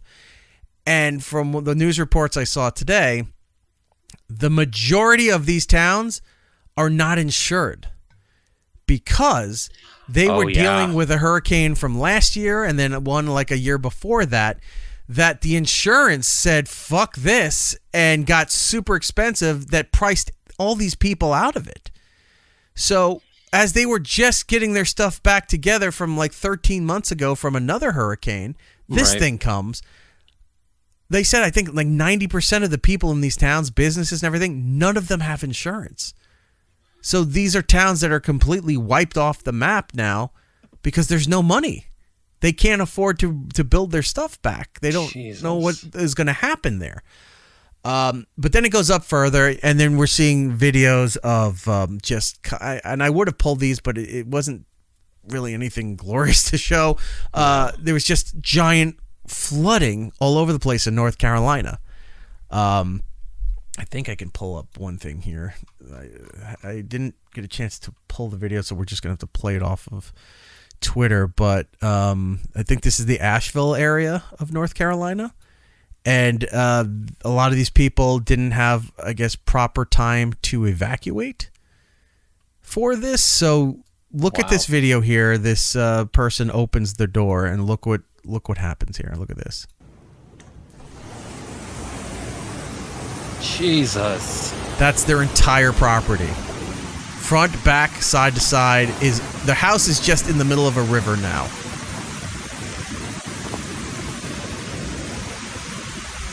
See, every now and then you tell me, you know what, the heat there in Arizona is hideous. You have going through all that stuff. You need to move. And then I see things like this happen. And I'm like, you know what? If the only thing I have to worry about is that it's too hot to go outside and I can sit in my living room playing video games in the air conditioning, right? I'm going to take it over anywhere that has weather. Because tornadoes, they suck. Earthquakes, they're fine, but they still suck. Hurricanes are devastating, and I don't want to deal with that. Right. I will take. You don't the get heat. tornadoes out by you? There have been some tornadoes that touch down every now and then, but it's not like such a thing where it's like, when we have tornado season, like, oh no, we have our monsoon season, it gets rainy. I mean, there are areas where, because we are in a drought situation where if it rains too much, we do have flash floods. Right. But to be honest with you, I still would rather take that over having to board up my house and evacuate. I can stay inside during the summer. This is another town in the Panhandle called Horseshoe Beach. Okay. And look at the devastation from this. Is it not playing? Jesus. It was just playing. Why isn't this playing? Hold on a second. I was just playing this as a preview. Everything was working fine, and now it's not doing it. Yeah, I don't need the weather. I'll go visit places if I want to see fall. I'll go play in the snow up north in Flagstaff. Right. I don't need to live anywhere that has some kind of natural disaster every year. Look at this. These are all houses. That is horrifying. It looks just like somebody blew up a lumber yard. Again, it's the same kind of footage we get during the tornado season in like Oklahoma or Kansas or whatever, where it's just piles of dirt, wood, and rubble. Like you'll get a tree up, and then maybe one house, like in this, is all up these and running, houses but everything are else is gone. It's not like they've had enough damage and they could just repair whatever. They're gone. Look at this. They're ripped to the foundations. Yeah, look at that. This whole lot is empty except a couple of wooden beams and what looks like part of a gazebo. No thanks. And that sucks for these people because where are they going to go? Yeah, I don't know. It's just, look at that house there. That one house had the whole bottom of it. The second floor was there, but the whole first floor was gone. Jeez. Now, I know when Katrina hit in Louisiana, a lot of those people had to be bussed out and went somewhere else. There is a neighborhood not far from mine that is notorious for a lot of people from that area being transplanted here. So like those people went through Katrina and now live in this one neighborhood that made housing affordable and available to these families. Right. At some point, do you think, you know what, I don't need to live in Florida anymore. I don't care. Some people don't have the money, I guess. Well, you have no home either. Look at this. Half the house is gone. Oh, yeah. It looks like you took a knife and cut the entire house in half. Mm-hmm. You're seeing which is crazy because look at on the right side of that open area, you have a shelf full of goods, and those goods haven't been touched. Yeah, it looks like it was. So you're right. It's just cut right in half. That was part of it looks like a pantry. Like why is that kitchen paper towel cabinet or something untouched and the house is destroyed? The other half of the house is gone, and whatever was below the house is gone. That's a second floor. Now, see, I think that's not so much a second floor. I think that was a house like built on stilts. Like when you get some of these coastal houses that know that like when the ocean comes in or whatever, that maybe build them higher. But even then, that house is trash. That's a stilt house. That's not going in. It's gone. Yeah, look at this. The highways are gone. Power lines. It's not just power lines are down. The poles are down or missing. Yeah, it's insane. So yeah, that was part of Florida, but North Carolina was fully underwater. South Carolina also, Georgia, Atlanta. For the first time ever, they had to declare a flooding disaster in the entire history of the modern history of Atlanta. They've never had to have federal assistance and all of that stuff for flooding. For hurricanes. Yeah. So that happened, and the map of it has it going right over Atlanta and then turning west and going into Nashville. It's supposed to end in Nashville or something, but it's already in Tennessee. I was watching before the show what it was doing to Memphis, and Memphis is lowlands. It's like swampland, marshland kind of stuff. So Memphis is getting its teeth kicked in. Yeah, it's going to head up through Atlanta. It's going to head up toward Knoxville and then shift over, like you said, toward the west and kind of peter out toward Illinois in that area by Sunday. Right. Oy. It just made zero sense how this whole thing went about. But anyway, I have a bunch of these clips here I want to show you from Florida as it was happening here. This is a bridge in Tampa. Look at this. The ocean is just up over the walls and flooding the bridge as cars are going over it. You're now driving over a bridge over the ocean with the ocean on the bridge as well. I don't know, Eric. Do you just hit your brakes and see what happens? I mean, ocean, seems to be shit your solution volcano. to everything. You panic. You freak out. It's like, I'm not used to any of this. What do I do? I'm not an experienced truck driver that might have the ins and outs. This is probably where Tom from Alberta should be here. We could use his expertise on how to handle. Yeah, how does he handle when he's driving, weather, tractor trailers and a shit volcano goes off on the side of the highway? We go over to Tampa General Hospital. They could not relocate the patients in time. They couldn't relocate the staff or what have you. So they built water walls around the entire hospital, essentially making it its own island. 9-foot water walls.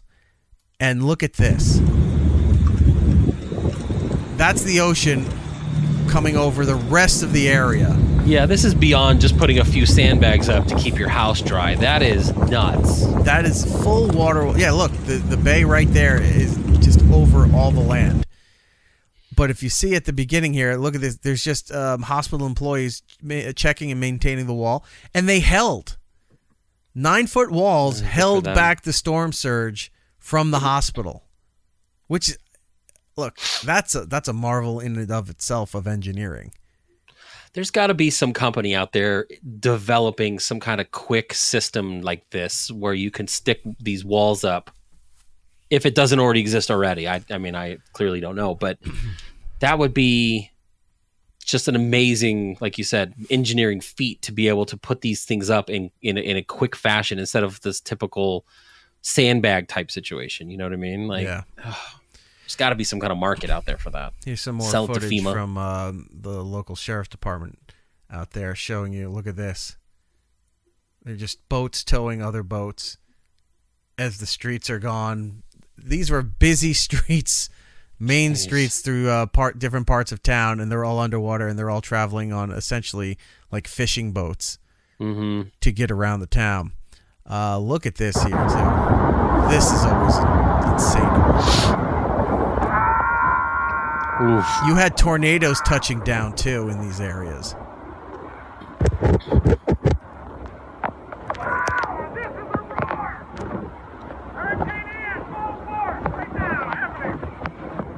There's somebody's Yukon is just sitting out in front of the house, right, being engulfed by the water. They're up, it looks like the second or third floor, looking down.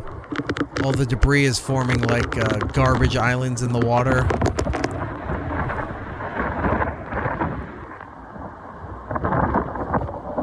Like, this gives me anxiety. Like, I wouldn't know what to do with my life. Yeah.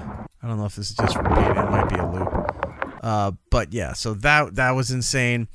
Look at this. This one started going everywhere. Somebody had ring cam footage from inside their house as the ocean decided to come and knock on our door, take a step that is new, and decided to invite itself through any opening into the living room of this house here. Look at this. That's the ocean.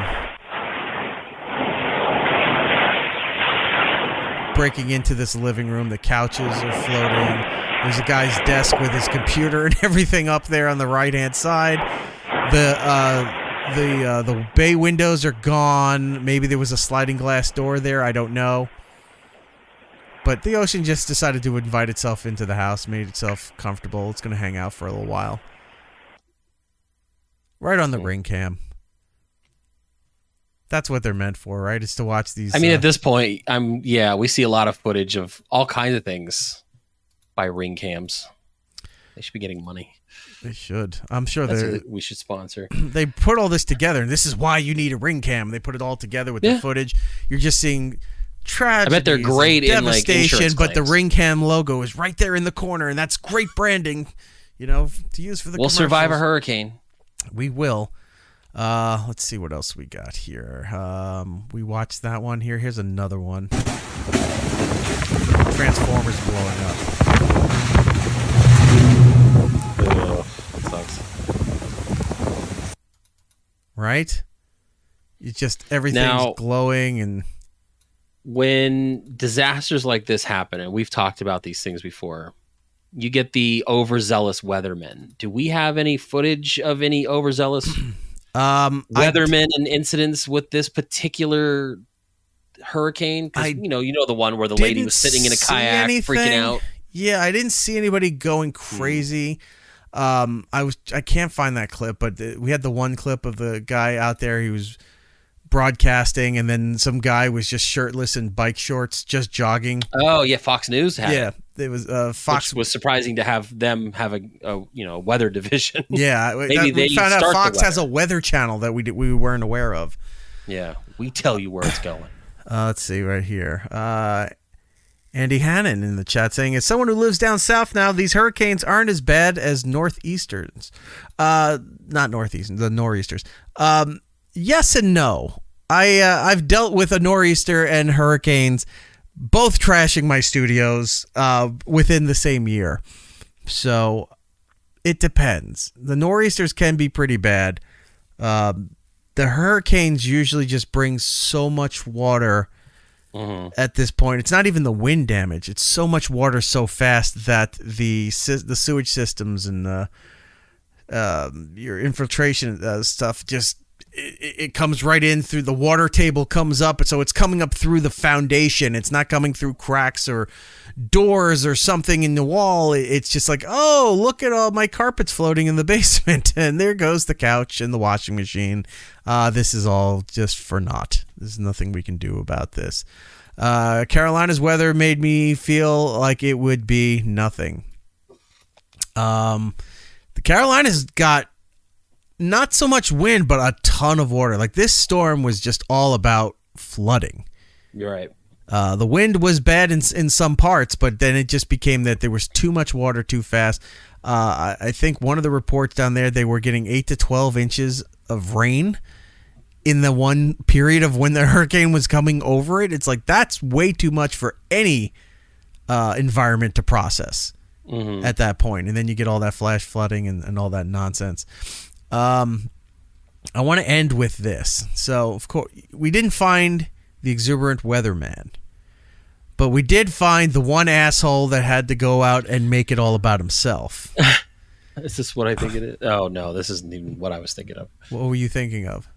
The idiot that decided to fly their private plane through the eye of the storm. Oh, no, I forgot about that. Yes, so somebody took off, I think it was out of Houston, private jet, I guess got up to cruising altitude and set it on autopilot to go to Orlando.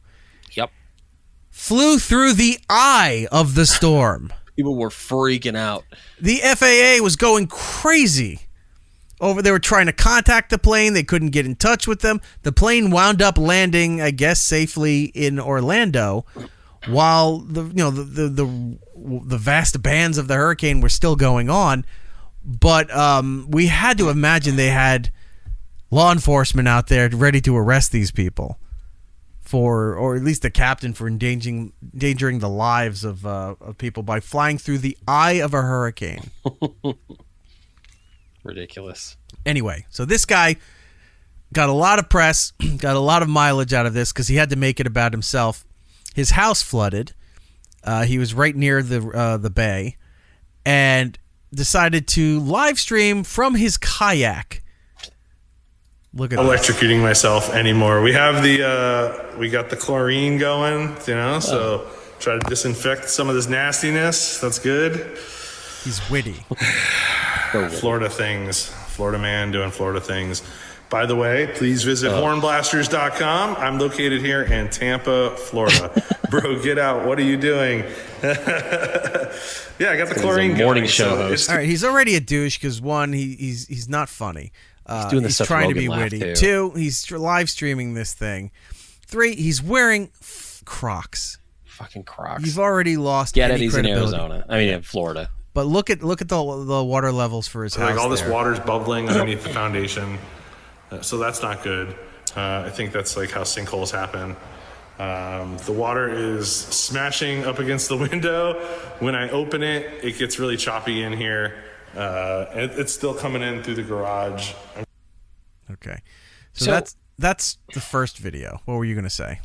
My question is, what happens with certain wildlife? Like Florida's pretty well known for their alligator situation. Yes. Alligators, pythons are a big problem down there. They're aqua. Yeah, they go through the water and stuff. Pythons are down there. Barracudas. Oof. Yeah, there's a lot of. Sharks. Yeah. You got all of that down there. And if you're not dumb enough to go in the water and electrocute yourself, then, you could cut yourself by various debris that you can't see. And then animals. Yeah, everything's terrible. So anyway, this guy was live streaming. Then he starts putting out other cameras that are in his house that are also recording everything here. Here's a second angle. Oh my God, he's exactly what I pictured him like. Yeah, he's you without a shirt on. Aww. I'm glad you think I'm that thin.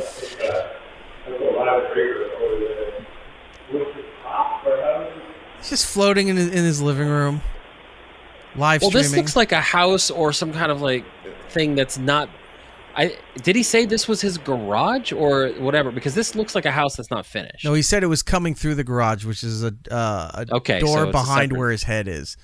Over there, I think is his garage. So I guess this is either rebuilding or building a brand new house, whatever they were doing. But it was so important to live stream. So now you're probably thinking, all right, well, we saw him live streaming in his little kayak floating in his living room. Then we see the security cameras showing them from the ceiling, so you could see, get an idea, depth of field, if you will. Sure. But he also said, when he opens up the doors, it gets a bit choppy in here. So that means he opened up the doors to allow more water into the place and then closed it so that it would remain calm so he could kayak in peace while he's in his house, right? Right. Mason K in the chat saying, how does he still have power? The receptacles should be underwater. That's honestly, I was going to ask that same question. I was like, how does he still have power unless he has some kind of generator system? But even then, with this much flooding, I don't think that would matter. Well, like I said, he said, when the doors are open, it gets a bit choppy. So now you're probably wondering, does this guy go outside? Yes, he does. I hope he does. Like and share the live. It costs. That's what he's worried about. Your whole existence is gone. And you're like, make sure you like and share the live. Get it out there so we could go viral. It's nothing. And we're here in Tampa, Florida. That's Rick's on the River, if you guys know where that's at. And the river is fully flooded. Rick's in the river. The river is in the house. The house is in the river. I don't know what I'm trying to say, but yeah, he's an idiot. It probably the next thing is, hey, let's swim over to Rick's, see if they're open. Get a beer, get a burger, live stream the whole thing. It'll be great, right, guys? Super chats, likes, subscribe. Do all of that stuff. He's promoting his business in the first one. Yeah. Hey, they were going through this thing, but if you find yourself in Tampa... I mean, you might as well, right? If you're going to need all the money you can to get all that done. What do you have to lose, I guess? Well, I think that's it for the footage. Looking through my thing here. Oh, this is the last thing we should talk about. Leading into the hurricane, into the storm, one of the sheriff's department down there put out a warning to everybody. And you know how you get the warnings, like we recommend you evacuate immediately. Right. Then you get to this is a mandatory evacuation. We are the window for evacuation is almost closed. We will be shutting down bridges and roads and everything. If you're caught out there, you're at your own device. If risk of getting killed, what have you. You know the standard warnings for something like this. Well, they didn't kind of handle it, I guess, the best way. They were very blunt and went right for the worst case scenario. And when the storm got upgraded from potential 20-foot storm surge to potential of unsurvivable storm surge. Is that a category? It is as of now. It's saying that the conditions would be unsurvivable is what the National Hurricane Center and everybody else was putting out.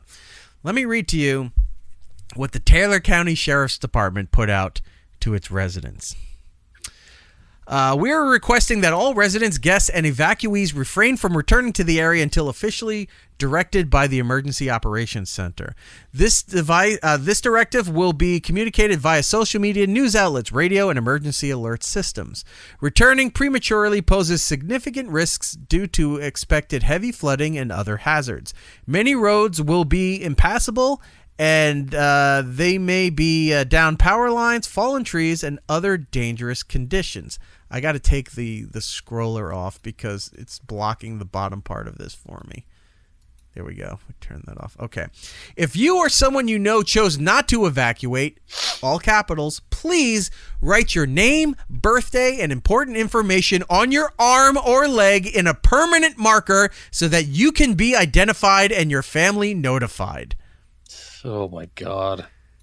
So that's what they put out there. Oh, that was... Hey, pledge to vote. No, I keep getting those texts where they're demanding. It's like, we told you last week that we needed your answer, and you didn't respond to us. How come you haven't pledged?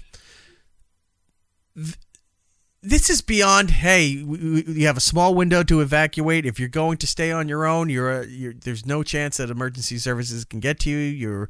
You're at your own peril with all of this stuff. This sheriff just goes, if you're going to stay, please write your name, birthday, and important information on your arm or leg so we can notify the next of kin when you're dead and we can't find you. Help us do our jobs easier to identify your corpse. It's not even, it's that. It's not, I guess the right way would be like, we beg you to get out of there. This is serious. Please take this seriously. They didn't even bother. They just jumped right. Look, if you're going to stay on your own, you're dead. So do us a kindness. Write your name and everything on your body. So it saves us the paperwork. That's the least you can do if you're just going to exit the world. If you're going to be a dummy. Fashion. Well. Anyway, hopefully, casualties. I mean, there's going to be casualties, but hopefully it stays pretty low. This always sucks. I know you said we're in as of a few season. Hours ago. They said they've had record of over like 45 people already killed from this storm. Wow.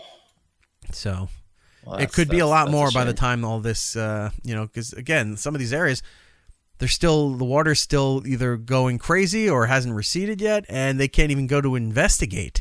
Right. Yeah, that's the problem, is that you can't go in and do anything about any of it yet. And that's kind of just the problem. All next week's going to be insane, right? With the numbers coming out from all of this. All right. We need to take a break. When we come back, we're going into segment 2 where we'll talk about television, movies, streaming updates, all of the stuff that, look, maybe your place got wiped out and you're sitting at a hotel. You're going to need stuff to watch for a while. Yep. That was a terrible transition, but the worst. It times into what we were talking about. We'll be right back. More. It's Eric Nagel. It's Eric Nagel. Next. It's Eric Nagel. Eric Nagel. Segment 2 of the show. Eric Jordan here with you, talking about television, movies, streaming updates, going through all of this stuff, letting you know what it is, what's good, what's bad. Take them both, and there you have the facts of life. Jordan, we start off as always. What are you watching? I have been watching Agatha all along. Its third episode just came out this past Wednesday. I'm enjoying the show, surprisingly. There's like a bigger mystery to it that obviously they're not letting on. Guess what did you watch episode 3 yet? I have not. I've been watching something else, but go ahead. They did name drop somebody that has been constantly in the news, with everybody constantly thinking about who's at play, what's going on. They name dropped Mephisto. Thank you for telling me. And it makes me so happy. It's such a small part. It's not even that. It's just funny that after all the internet, that it finally gets mentioned, and it's kind of funny.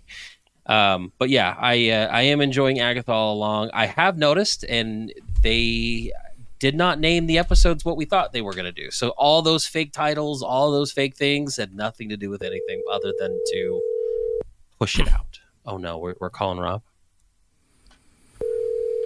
Probably on a hot date eating the new salt and straw flavors. I'm in the middle of a rep. He's playing video games is what he's doing. He's not doing anything important. He's not watching live, I'll tell you that much. Rob does love him some Rob. He would love to be a part of this. Rob? No, he's not there. All right. We should just, we couldn't even leave a message. It's terrible. No, that's typical agent stuff. So pretentious. It just beeps. He doesn't say, I'm off the clock. I'm not doing anything. Anyway, go ahead. Ruin the rest of Agatha for me. Go ahead. No, I'm not ruining anything. Stay off the internet, though. People are really actually trying to ruin everything that happened in this episode. Right. So I'm watching that. I did watch The Crow, the remake. It's out there. It's horrible. It's just so bad. And I said this to you guys the other night. I don't know what's going to make less money, this or Borderlands. Borderlands. It's a race to the bottom. Run. It really is. I saw in the supermarket. I was just going through like I do, and I didn't know this. And this really speaks terrible for White Castle. The box of the frozen White Castle burgers was branded with Borderlands. They tried, yeah. And I said, Wow, I had no idea that they were branded with Borderlands, two, that it had anything to do with Borderlands. How terrible is White Castle feeling like we invested this money and we're getting zero out of it? I walk past, I go, why is Borderlands on that box of White Castle burgers? That's where your advertising went. Yeah, I saw it. I was looking up. For some reason, I was at work. We were talking about IKEA, and my IKEA has an actual White Castle right by it. So I'm like, I should go. Great. I know. So I was like, I'm going to go hit up IKEA, and I'm going to hit up the White Castle. Go through IKEA, so I was looking up their menu. Go to the little cafeteria area, you get the Swedish meatballs. Exactly. You have yourself a good time. Soda. You go downstairs, you check out, then you go right next door to the White Castle. That sounds like a fantabulous Saturday. And I was looking up the menu online just to see what like a Crave case was going to cost. And yeah, they were advertising Borderlands on the website too. I'm like, oh God. Bartholomew's in the chat saying, I watched Borderlands on YouTube. Somehow that video stayed up for over a week before they finally took it down. Free was too expensive. Yeah, that's how I would describe The Crow. That, I didn't pay anything and somehow I still paid. Right. By watching it. It's a boring movie. It takes 45 minutes for him to become the Crow. There's one cool scene toward the end, but overall it is a very boring, very terrible, just train wreck of a movie. Right. And then I actually watched the first episode of The Penguin, the spin-off Max TV show of Colin Farrell's interpretation of the Penguin from the Batman movie. It's really good. It's The Sopranos just set in Gotham. And there's nothing wrong with that. Like it's fun. They were showing I think it was yesterday. There was something online that was showing like the top 10 things on streaming services right now. I guess based on this week, and in the top 10 was The Penguin on Max.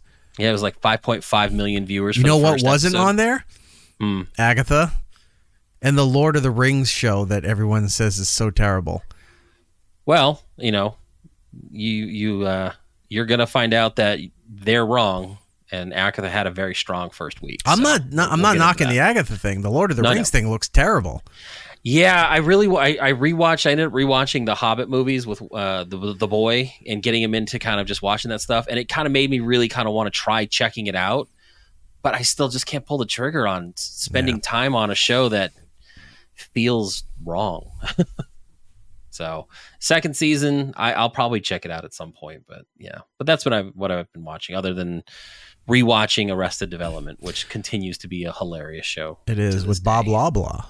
I just got to those episodes, and I forgot Charlize Theron was a guest star as a girl that Michael was into, who was mentally retarded, but he never figured it out. Yeah, remember? I'm like, God, she's gorgeous, and yeah. But I like Bob Loblaw's Law Blog.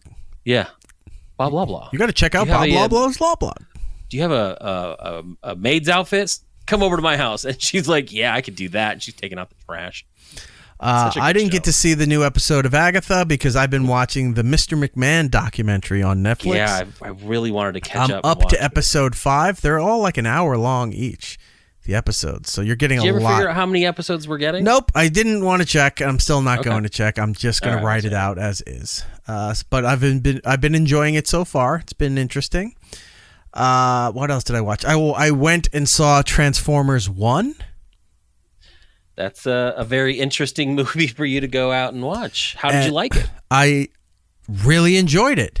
I've been hearing good things. And you know who wasn't annoying, who I thought was going to be annoying? Chris Hemsworth. He's in that? He's Optimus Prime. Oh, no, he was fine. I had no idea who Optimus and Megatron's voices were. Okay. My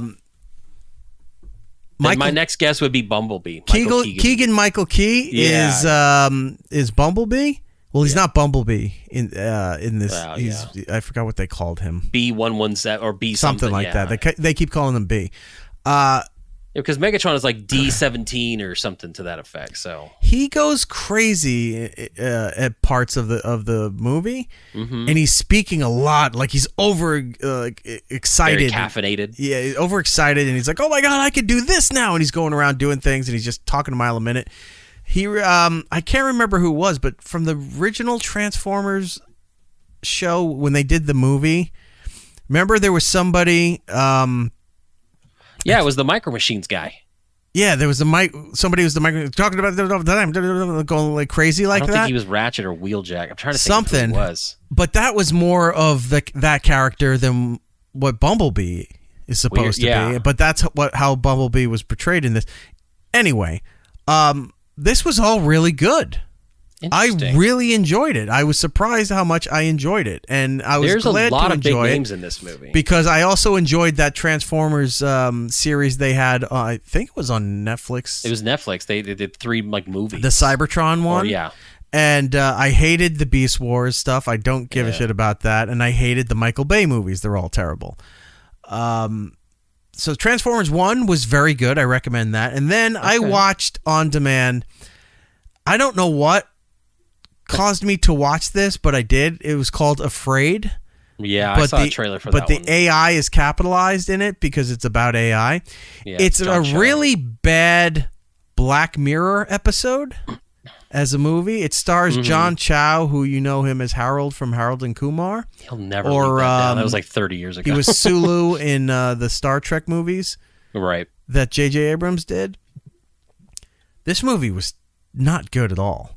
It was about essentially like Alexa in your house becoming fully aware and becoming an AI thing and tapping into all your technology and interfering with all the lives of the family members of the house that it's in. Yeah, her name is Aya. And yeah, it was not good. So I would not waste your time on this. And then you told me that it was a bomb in the theaters and was immediately on demand. Yeah, I think I saw a trailer for it. 2 weeks later, it decided to be in the theater, and probably less than a week later, it was on demand. So yeah, it did not last long, and it just gets buried under all these other things that people actually care about. Yeah, so don't bother watching that. Bartholomew saying he was Spike in that wonderful Cowboy John Bebop Cho, live action show. I never watched it. I never got into the anime. Everyone loves it. I might check it out, but I won't check out the show because the show looked like garbage. I never really cared about a lot of that anime stuff. The only one I wound up watching, I think just because I didn't want to change the channel at the time, was I would pop on to see whatever was on Adult Swim late at night. Yeah. Because usually I'm like, all right, if you can't find anything, usually whatever's on Adult Swim rerunning is pretty good, right? Unless it's like Squidbillies or something. I never liked that. I hated that show. But it was something called Lupin the Third. Oh, yeah. I still have no idea what that show was even about other than the guy was kind of well-dressed while batshit crazy stuff was happening around him. I just remember Japanese anime is probably not your speed, but I know you liked the anime style for the Castlevania the show. So I know like there's a subset of animation that you do like that's kind of even the Voltron remake they did was I liked. The He-Man stuff was good.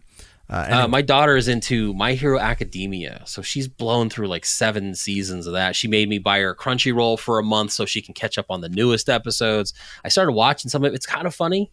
And then I guess there's a new movie coming out in like 2 weeks I got to take her to because she's just super into it. And I'm like, could be worse. I'm not a huge anime person. Some of it's fun. I like the anime movies. I don't get into the shows. Like I've seen, some of the more popular stuff. But yeah, I've never really been that into it either.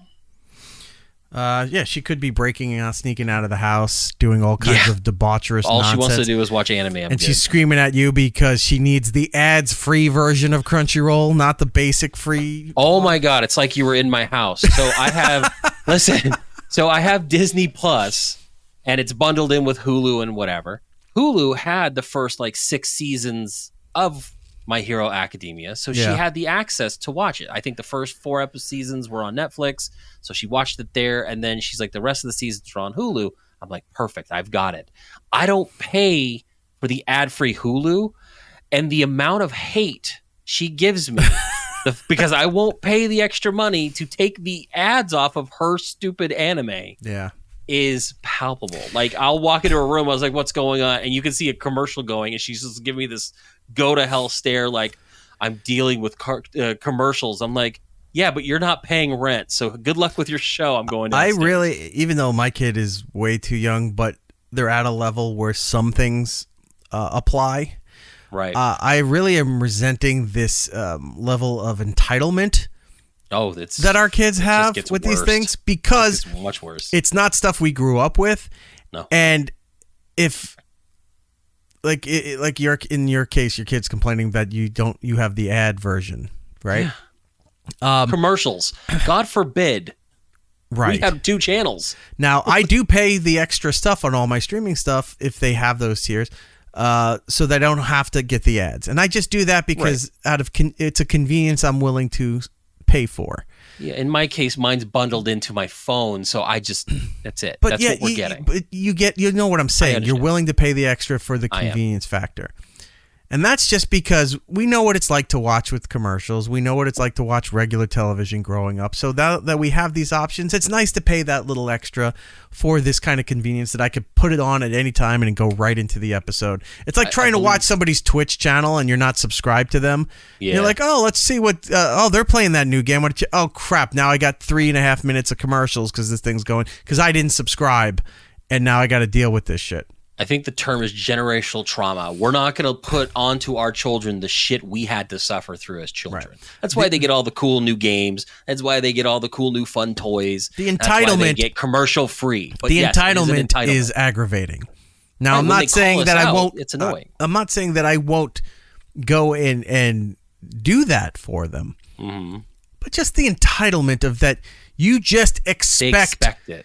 That anything I watch will have the commercials removed, or we have the highest tier to get all the programming. You just expect that. I look at it and go, well, I'm working, I'm paying for these things. Oh yeah, it's like, oh, they have this higher tier. Yeah, you know what? I don't really need that higher tier, even though that one feature would be nice, but I don't need the 4K streaming. I don't need all that stuff. So it's not worth the money to me to pay for all that stuff. I'll just do the basic, well, not even the basic, the 1080p ad-free version and stuff like that. And then they're complaining because that one feature is missing. They just expect that it's supposed to be there.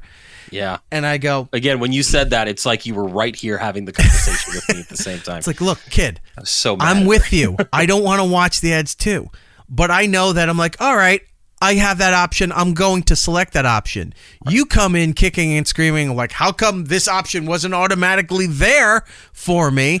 And then you go, we need to have a talk about about reality here. Her direct phrasing was, how come you don't get it? You have a job. And I just looked at her like, I need to leave this room. Otherwise, I'm going to get in a lot of trouble. I need to leave this room or else you're not going to have a house. So, so entitled. You're right. It's entitlement. And it's our fault. But I get at least be grateful for I get it at the level because, kid's a toddler. But knows the logo for what network we're putting on.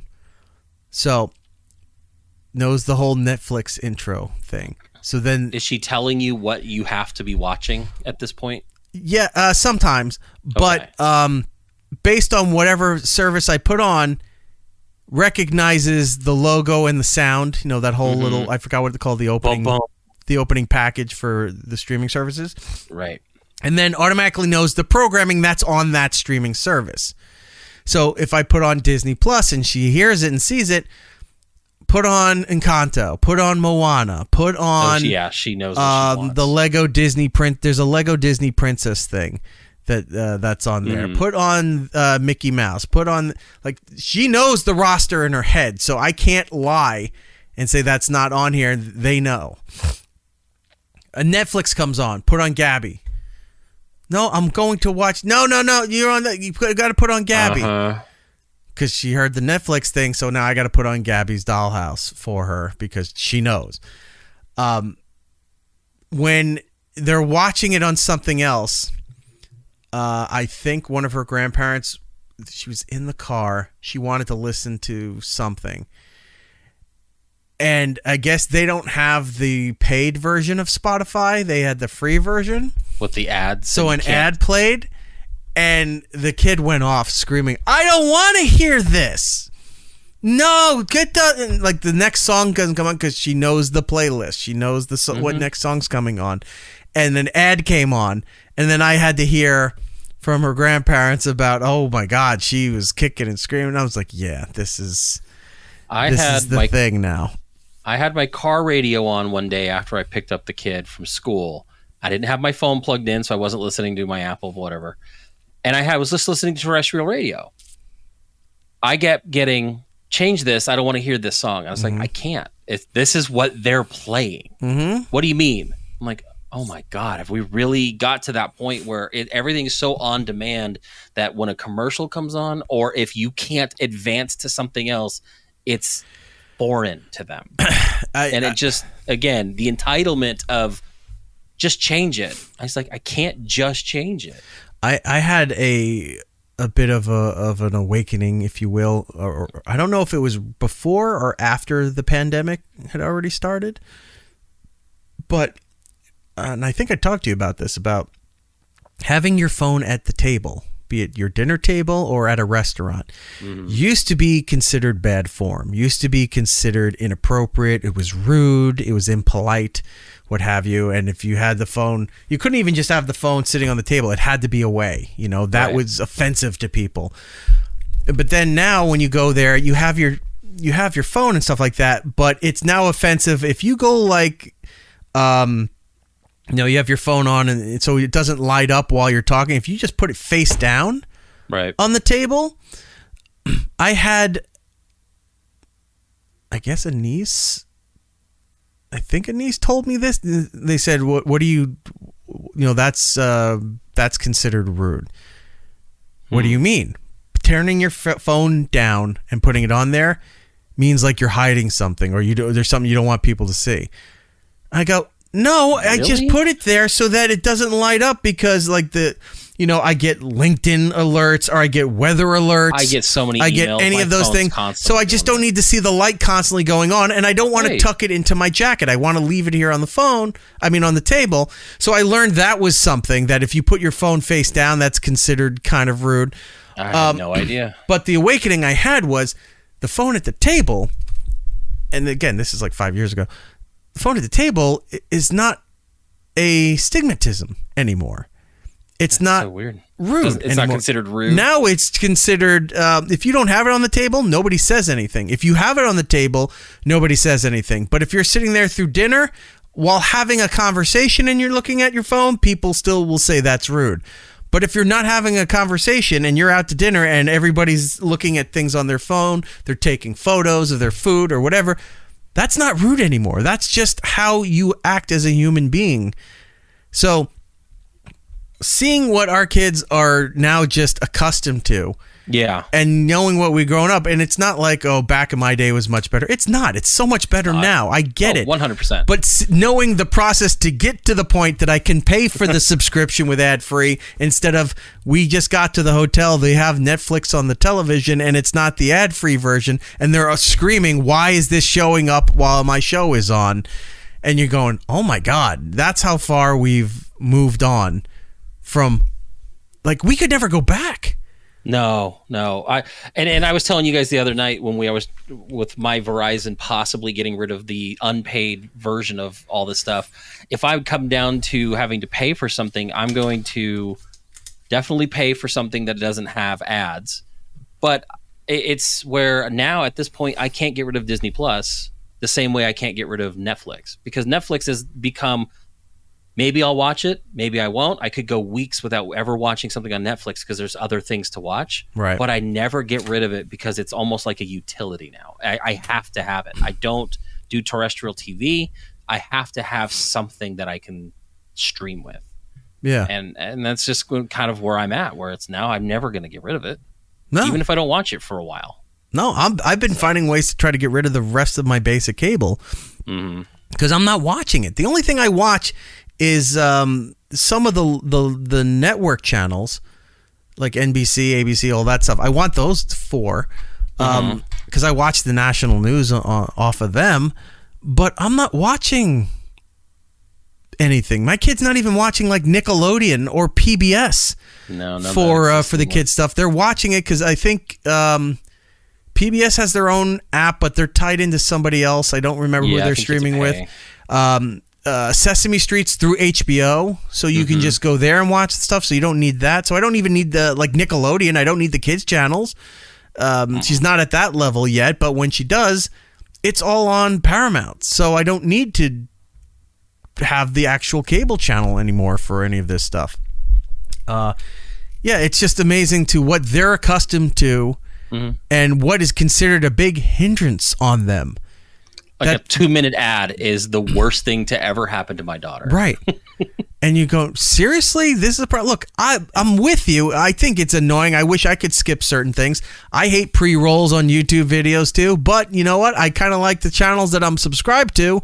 And if it means I got to sit there through a few of the ads in order to help the people, the live streamers, the creators, whatever they're doing, then so be it. I can do that. They have zero patience for it, and they all want to be streamers and esports and influencers and everything. But how do you think they make their money? The views, the engagement, and the ads.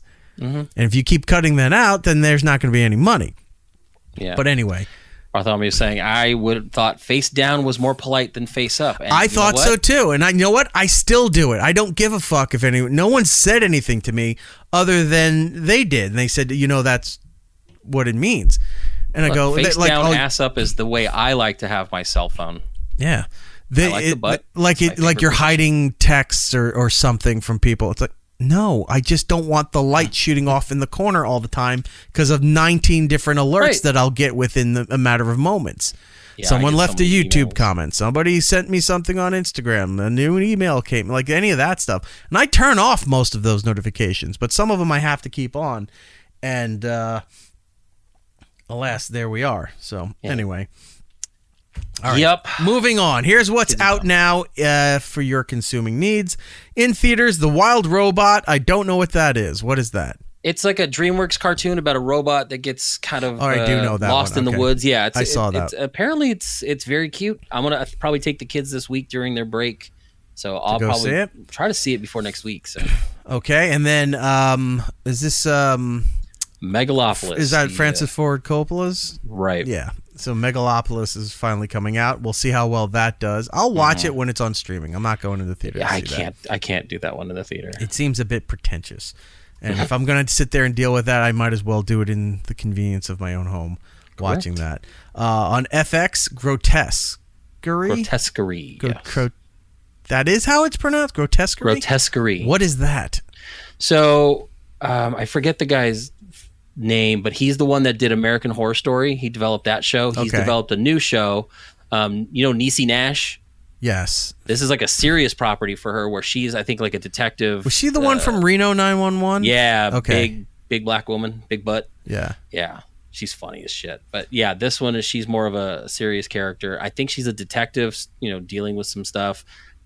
Travis Kelce is in it. I don't know at what capacity, if he's like a big part, but he's in this. So it's another one of those FXX type of shows. So. All right. Over on Disney Plus, the $1 billion animated movie Inside Out 2. I saw it on there. I'm gonna probably watch it this weekend with the kids too. It's nice to have other options.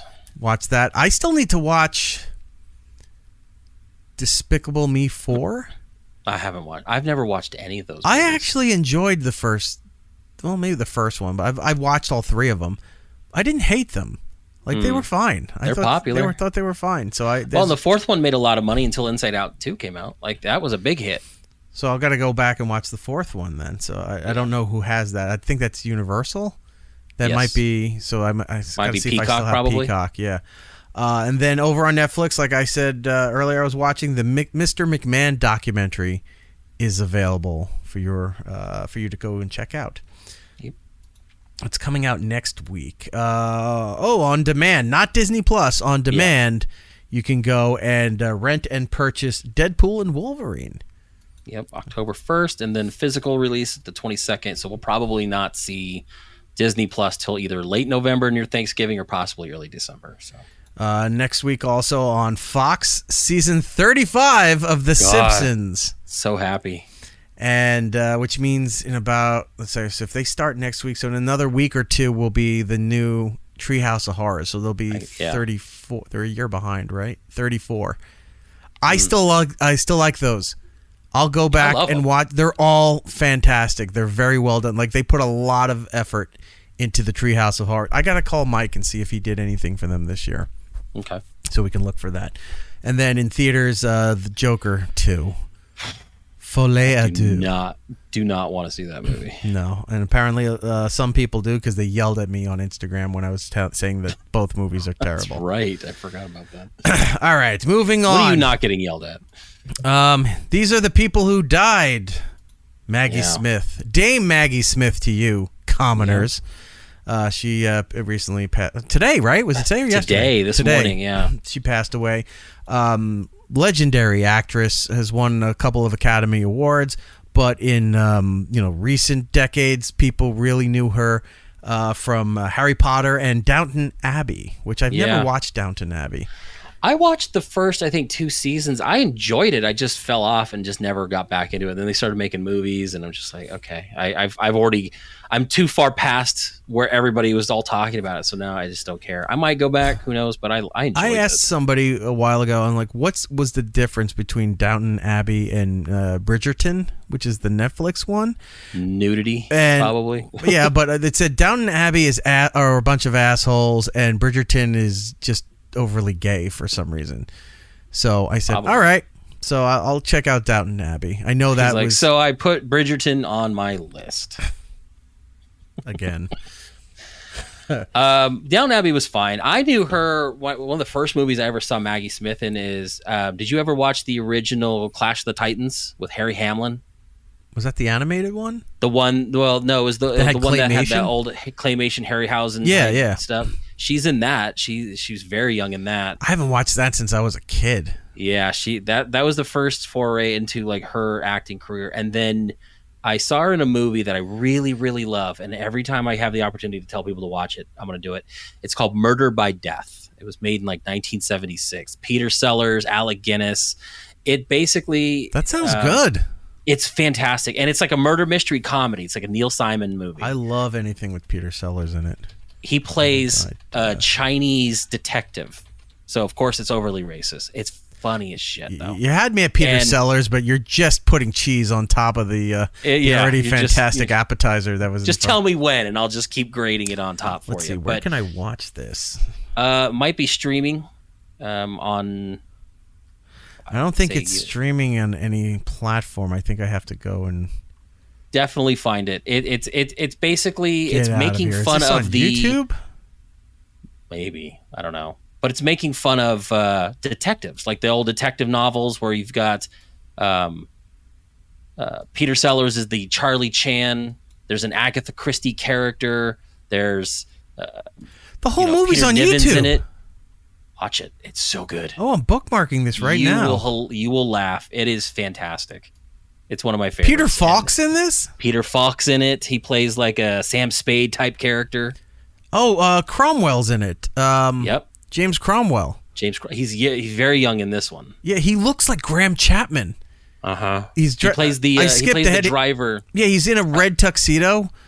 Yeah, and he looks like Graham Chapman.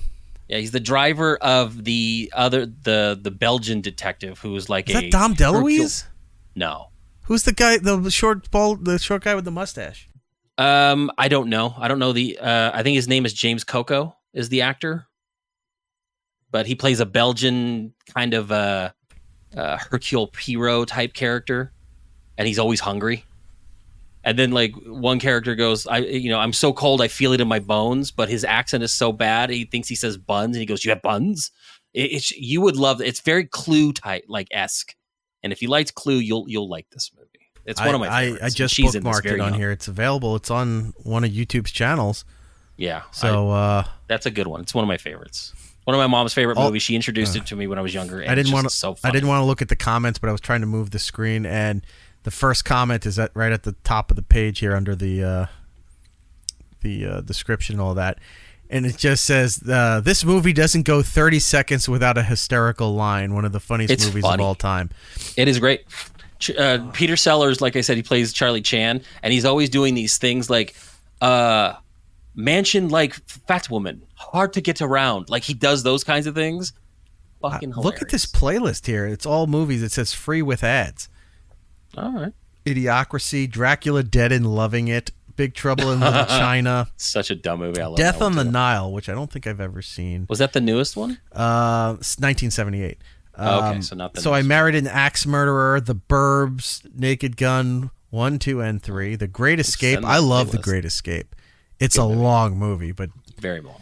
All right. But yeah, check out Murder by Death. Anyone, if whoever's listening, check that movie out. 1976. Very funny. I love that movie. Yep. So all right. anyway, I just bookmarked it, so we're good to go with that. Okay. So where were we? Oh yes, Maggie Smith passed away. yeah, so she's passed. Rest in power, Dame. She Maggie died Smith. to the day 1 year after Michael Gambon died, who played Dumbledore. So it was like everyone's like freaking out about it. It's like, holy shit. Wasn't his son just talking about the HBO series, saying that there's no need to create this again? That was Richard Harris's son. Oh, the original who played Dumbledore for the first two movies. Yeah. So yeah, but yeah, you're right. He's like, they were like, hey, be in it. And he's like, why would I want to do that? It was already done right the first times. I don't need to rehash this. Why are you even doing it? I think my cold's coming back because I'm all right. Well, let's speed through this stuff here. All right, moving on. Disney Plus launches broad password sharing crackdown, offers paid extra member options. This has already caused a problem in my family because yes, I have family members who are using my Disney Plus account, and because of for their kid. And I've been warning about this. I said at some point it's just going to turn off. We've known about this for months, just like the Netflix thing did. When they said, "Oh, you can't log in because you're not at the network," or what is it called, the home network or something? Your home network or your home base, home hub. And I said, I am not going to lose my account because you're using this thing. Get your own fucking account. They haven't done that yet, but I will send this piece over to them. So they're cracking down on the passwords, and they're saying that you can get. You can pay for the extra account. I don't want to pay for the extra account. I'm paying for my household. The rest can go screw. I also don't like the fact that you have to notify them when you're traveling. Right. That is really aggravating, that I got to let them know that I'm traveling so I can continue using the account that I pay for. We'll allow you up to 2 weeks if you're not at home. Well, fuck off. What if I'm I'm traveling somewhere else? I'll do what I want.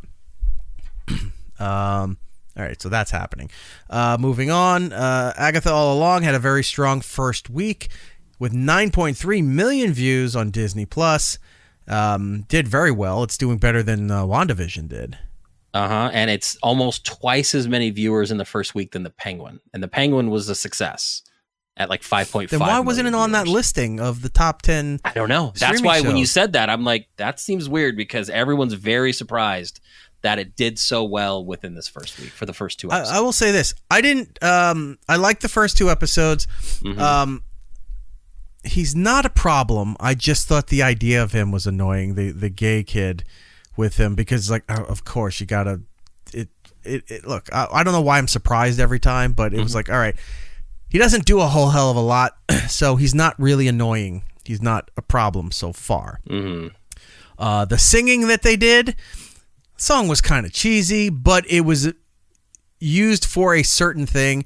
It reminded me of when we were playing Sea of Thieves, when you have to open up the staircase to the pirate legend area. You got to play the right song, and then it starts glowing, and the door appears, and then you can go in it. Same concept for that. They had to open up the door to the Witch's Road. The song's again cheesy and goofy. Who cares?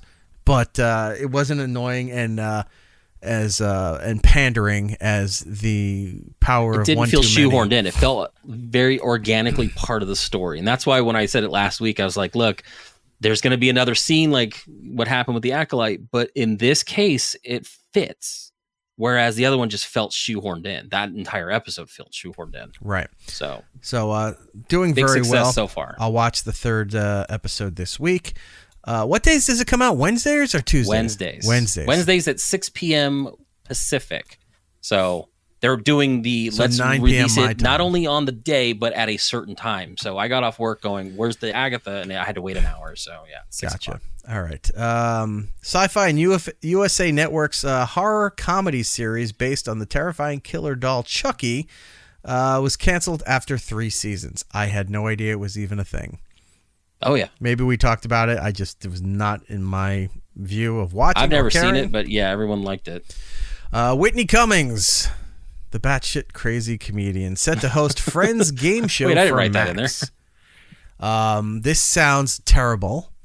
Yeah. This sounds like when you're buying like a version of Cards Against Humanity or Trivia Pursuit, 90s edition. So then all the questions are catered towards certain to 90 things. That's what this is. We're going to buy Monopoly Friends. So it's going to be everything about Friends will be in this Monopoly game.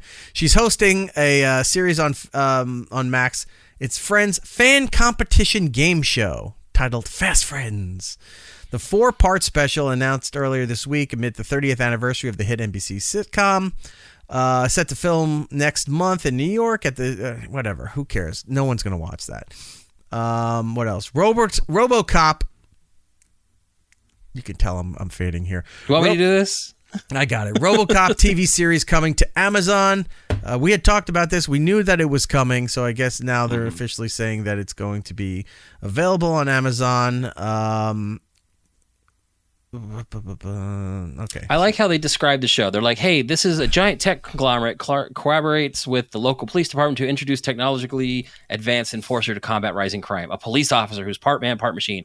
And I'm sitting there going, why did you have to describe it? It's fucking RoboCop. Yeah. Or the Bionic That's the Man. same plan. Yeah. It's, like, I don't know. yeah, it's either so Steve stupid. Austin or what was RoboCop's real name before he died? Oh, my God. Murphy. Yeah. Your face got really red real quick. I don't know. Something happened with my lighting today. Like today was a weird day. Maybe you need my blood face isn't pressure this red. medication. I haven't been outside. There's no way this should be this red. And then your heart's caving. I'm literally dying. Yes. So we better wrap this up. Moving on. Season 7 for Black Mirror has revealed its cast. Your friend Awkwafina's going to be in it. So whatever.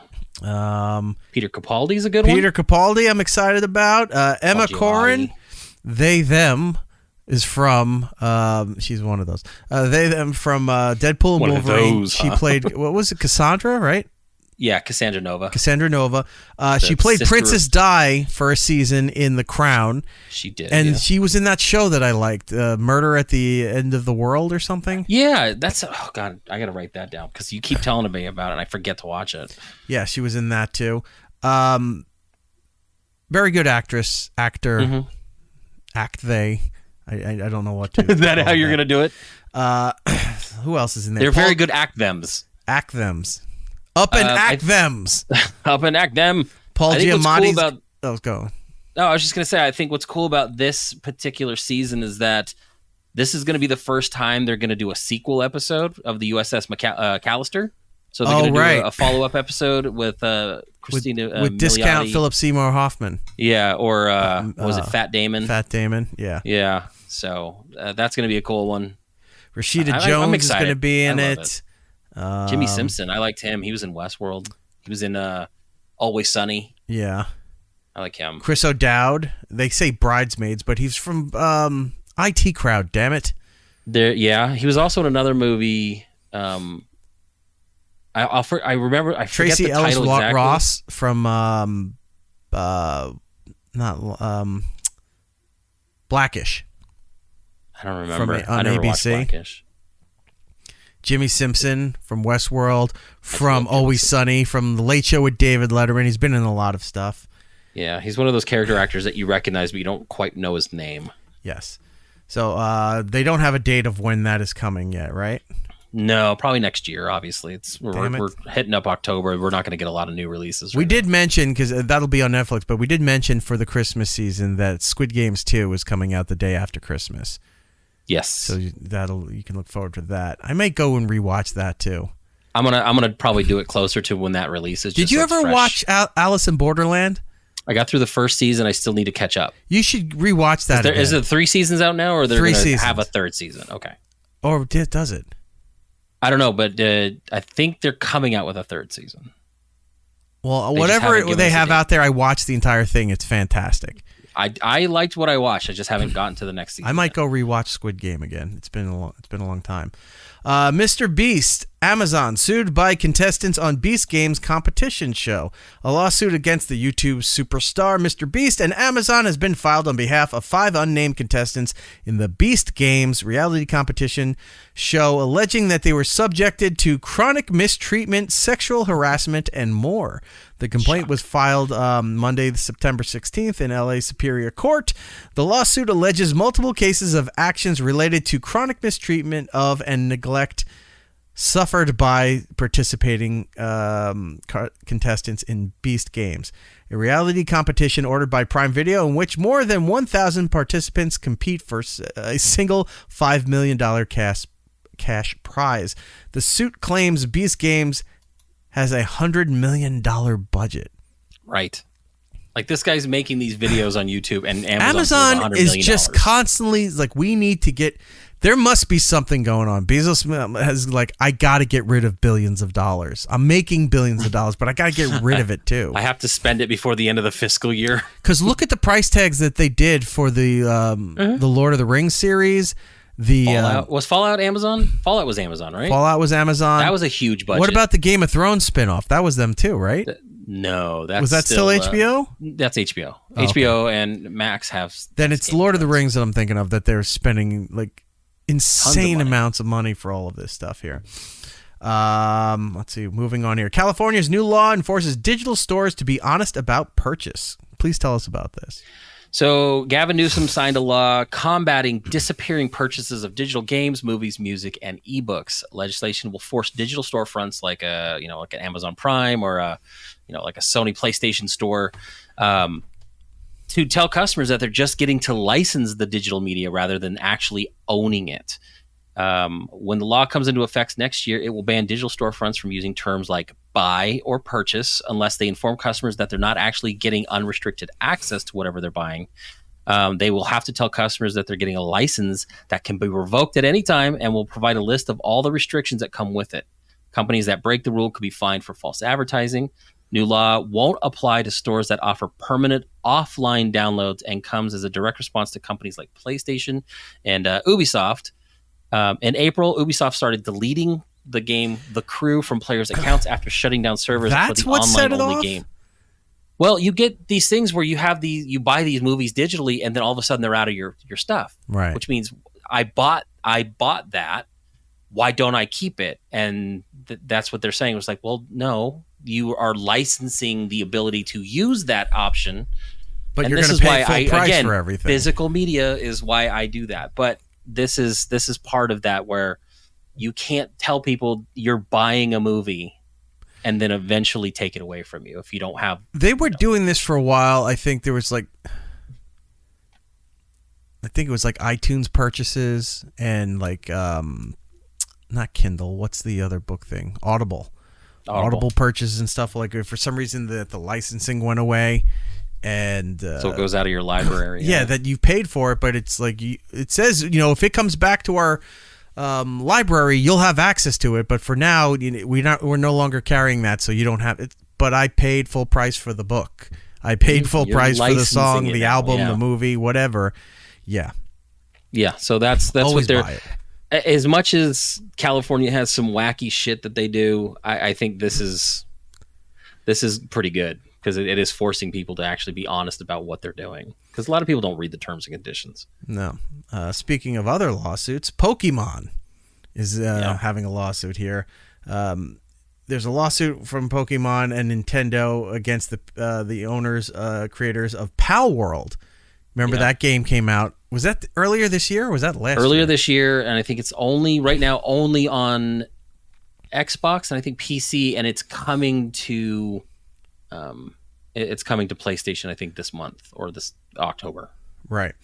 So that game came out and it blew up in a big, big way. Twitch, it was top of the charts for Twitch. People watching people play that. It looks exactly like Pokemon, but adding in like elements, I think, of like Fortnite or something, It's like Pokemon with guns. Yeah. So it's like everyone. This is Pokemon. Well, Nintendo doesn't care because it's different enough, and there's enough to stupid fans and just they didn't people think on it the would be as internet. It's like it's not going to be that big a deal. It's like Nintendo needs to back the fuck off. It's totally fine. No, it looks exactly like their property. So I'm amazed it took them this long to get that far to do all of this stuff. But they filed a lawsuit against developer Pocket Pair. Evidence of threat of their game Palworld In the article, intellectual property expert blah, blah, blah argued that the shock lawsuit shows just how serious Nintendo views the threat of Palworld. Last week, Nintendo and the Pokemon Company filed a patent infringement lawsuit against Palworld developer Pocket Pair in Tokyo District Court. Oh, so this is going to happen over there. For now. Right. You think they'll double up and then file in the United States? I think eventually it'll come to the States too, but right now they have to start where the parent companies are. Gotcha. Let's see. After Palworld's huge launch early this year on PC and Xbox, comparisons were made between Palworld's pals and Pokemon, with some accusing Pocket Pair of blatantly ripping off Pokemon designs. But rather than file a copyright infringement lawsuit, Nintendo and the Pokemon Company have gone down the patent route. So I guess this is a bit of more of a sure thing for them to do. Yeah, I think they went the easy route and figured out this is probably more enforceable than copyright. Gotcha. All right, a couple more things and we wrap this up here. Assassin's Creed, I don't know who still likes that franchise, but it's a thing. Assassin's Creed Shadows launch has been delayed. It was delayed to February 14th, 2025 from its current release that was supposed to come just in time for the holidays. That's got to hurt any developer when you're launching it for the holidays, because that's what everybody's spending their money on: video games, gift cards, all that kind of stuff. Game publisher Ubisoft announced that the news Wednesday, citing a weak performance of a new title, Star Wars Outlaws. Yeah, that game crashed and burned hard. And lower than expected profit in the current quarter as the deciding factors in pushing the next installment of the Assassin's Creed franchise to 2025. Comes one day after PlayStation revealed its Ghost of Tsushima. Yes. Right?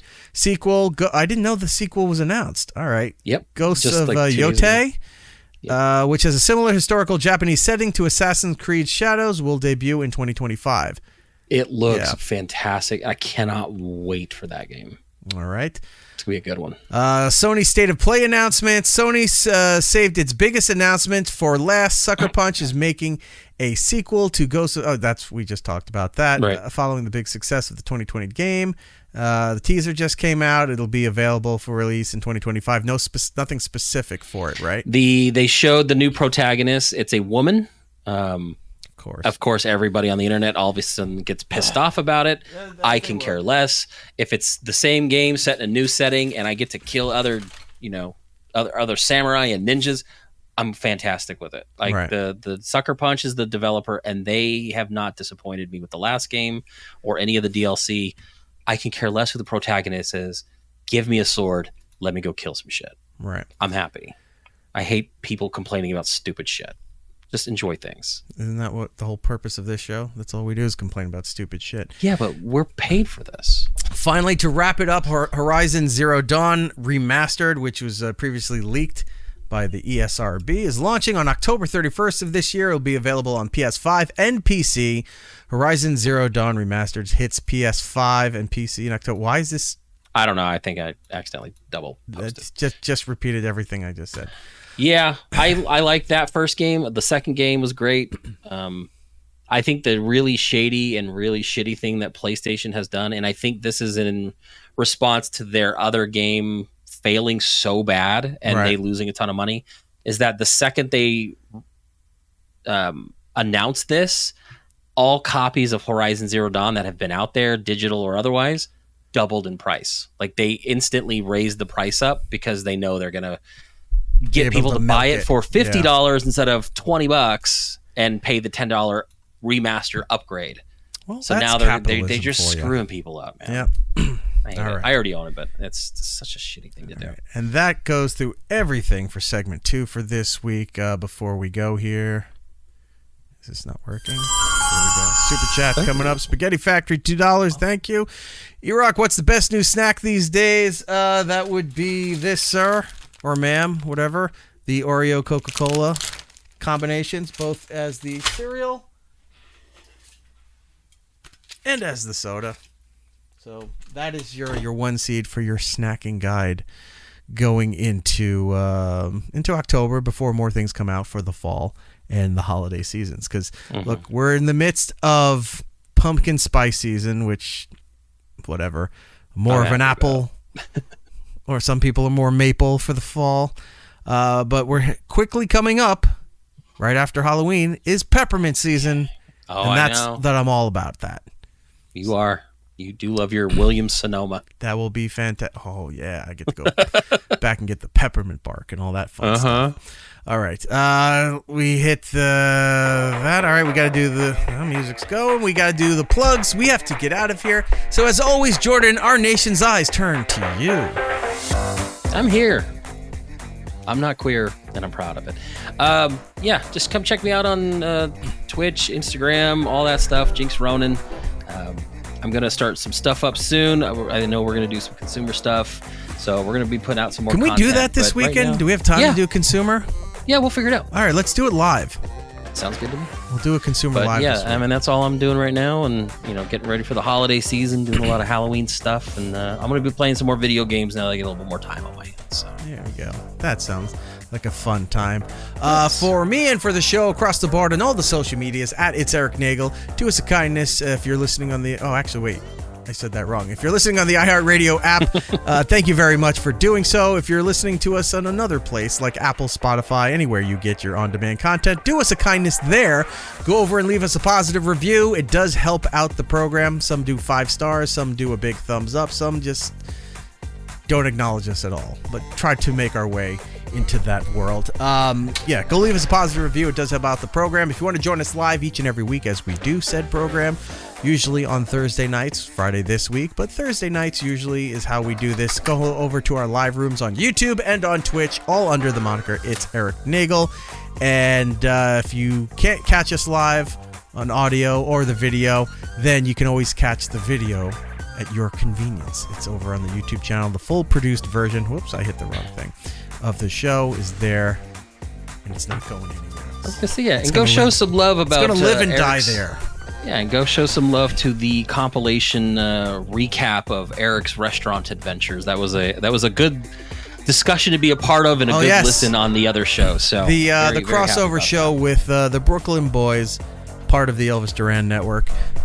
We did where Brody and I went to lunch, and it was just full of neuroses and psychoses.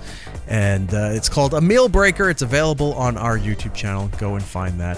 And it is particularly fun when we have our late night discussions and Brody's a part of it, and I get to hear him try to refute some of your facts. Yes.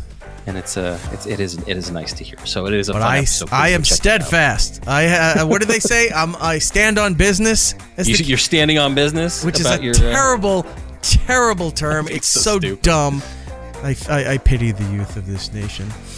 All right, we need to get out of here. So until the next time, everybody, be excellent to each other. And have a wonderful... No, that's Gittle's thing, yeah. And we'll be seeing you. Have a wonderful time. Bye-bye. It's Eric Nagel. Our prime sponsor is now our prime suspect. Ooh, that's good. That will make a great last line for an episode. Alas, we're out of time. Follow It's Eric Nagel on social media platforms. For ways to watch and listen to the show, or join us for the live shows, head over to itsericnagel.com. Yo, and remember to tell 2 friends, so they can tell 2 friends, and they can tell 2 friends, they can tell 2 friends, they can tell 2 friends. You get the idea. Keep it real, homies.